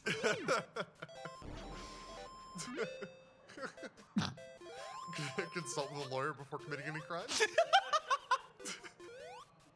Oh, that's great. But yeah, so we did see it continue. We saw the emerald. We saw the Chaos Emerald get got. We saw the special stage and heard the horrendous music from it. I think everybody's a winner here. Honestly, at this point, Amazing Toaster is a winner in my book because I was really hoping to actually hear the sound effects, the music, and everything from the Kaleidoscope stage. Just the fact that it jumps between audio channels, incredible. I mean, I will say though, the original Genesis, the one that was released in the US, did not have a stereo outside of the headphone jack. That is true. So you had to go mono if you were going from a regular output rather. But you But- could get an adapter to use I'm, that uh, headphone jack. I would say you could get an adapter, and you could actually. One of the best things you can do is honestly get a original Sega, like a Sega Genesis Mark One, and then either get like the Mark One Sega CD, which is the wider one that actually sits properly on the base Yep. underneath the Genesis, or you can get a Genesis Mark II with the Sega CD with the adapter, and you can do some really fun stuff using the headphone with the adapter into the stereo output on the Sega CD to really make it sing, especially with like Sonic CD and like other games on the system. I'm assuming there's special audio encoding for CD. Yes. Okay, that makes more sense. I know the location in which you purchase a Genesis, you acquire the Genesis from stuff like Malaysian Genesises tend to have better audio fidelity and better video fidelity. There's, if you really want to go down a rabbit hole, look up board revisions for the original Genesis. It is absolutely wild how many variants there are. And all of them are identified by looking at the actual board and following traces to figure out what goes where. And for myself, I think the Gen 2 is probably the best. It's the best, most approachable one to go with. I'll say the Gen 2 is the one that I grew up with. My grandparents had a Genesis Mark One that they eventually allowed me to take with me. So I've got both a Genesis Mark One and a Mark Two. Unfortunately, my Mark II is like reached its end of life. We have All right, 5 minutes remaining. 5 minutes. So- I mean, at this point, they're playing for pride. Yeah, it's a pride thing. At this point, NPC is dancing right now on stage to the game over music. I think NPC has officially kind of figured out that he's in the lead. Yeah. So honestly, the first performance we saw getting to Labyrinth Zone, that has yet to be anywhere near matched. I mean, that was. Oh, that was a stellar run. That was Yeah. a really good run with everything that you threw at them. I'm going to subject other people to this at some point. Oh, please So- do. Oh, it's gonna be And I really want to be there with you when you do it. absolutely. Set up a station in the practice room. I should. Oh, I Oh, should. we should. I can grab the mister. Mm. Anyway, we'll figure that out later. That's for a different time for a topic. But yeah, we're quickly approaching the end here, and this has been an incredible match. It really has. Just the depth of discussion with the way these. Yeah, Yeah. there's not much more to say at this point. No, We're- It's trying to go back. You almost had it. Almost. Even NPC's upset.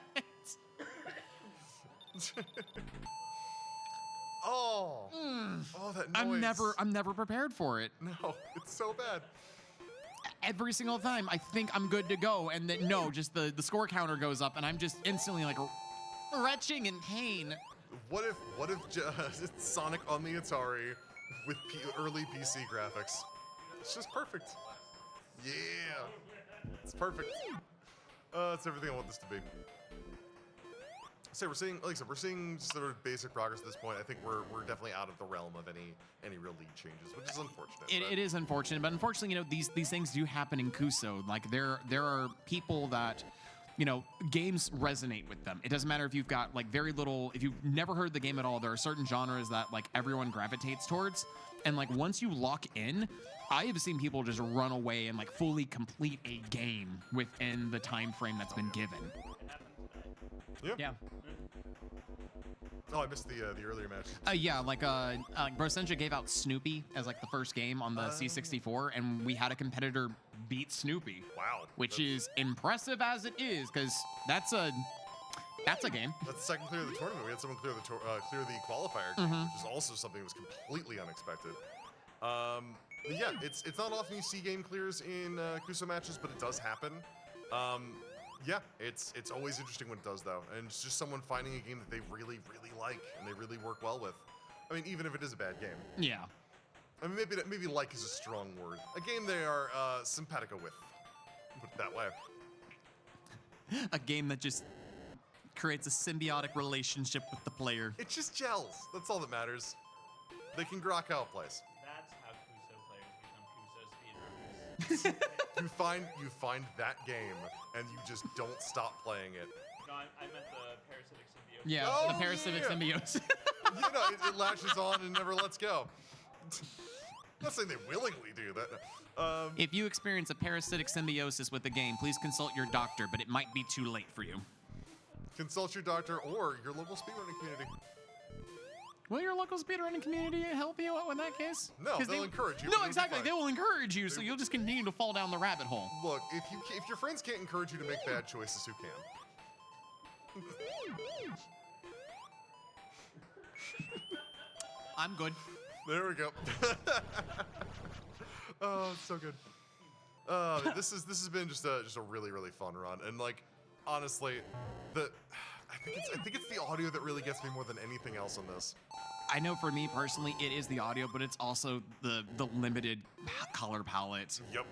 Because I've like the palette, the frames, the scrolling. Like I have Sonic 1 rooted in memory, and so seeing this is just completely like subverted my expectations and has turned this into something very magical for me. I always love the sort of transformative property of essentially the ROM hacking communities in general.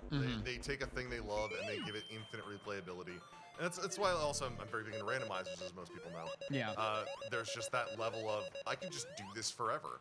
If I want to keep doing it, I can do it. I would like to spend more time with randomizers. I know like the one that I have dedicated a lot of time to has been like the Sonic Adventure 2 randomizer, but that's more of like a silly rando. It's a fun rando, and I've played it a little bit, but it's fun. The Diddy Kong Racing rando is probably my favorite one. And that is going to be time. Yep, we have hit the end of our run. To see that. But yeah, so hey. Time. Time. It's the time. There we go. We did it. Tim. All right. So yeah, it was a good match. As it turns out, NPC just had a really solid run for the middle run, pulled ahead to Labyrinth Zone, and was able to take that victory.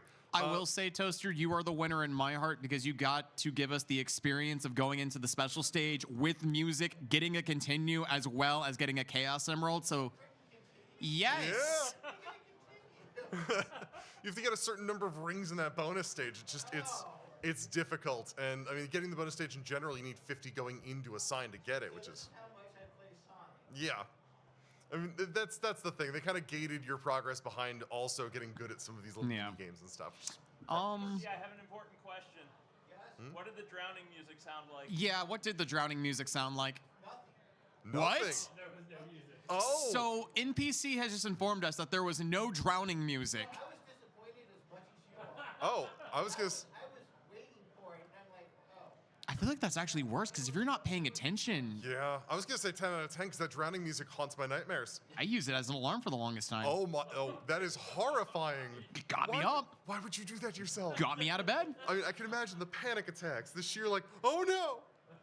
All right, guys. So that is going to be it for Kuso Live today. Thank you, everyone who showed up, and thank you for watching the VOD of this. We've had a great time.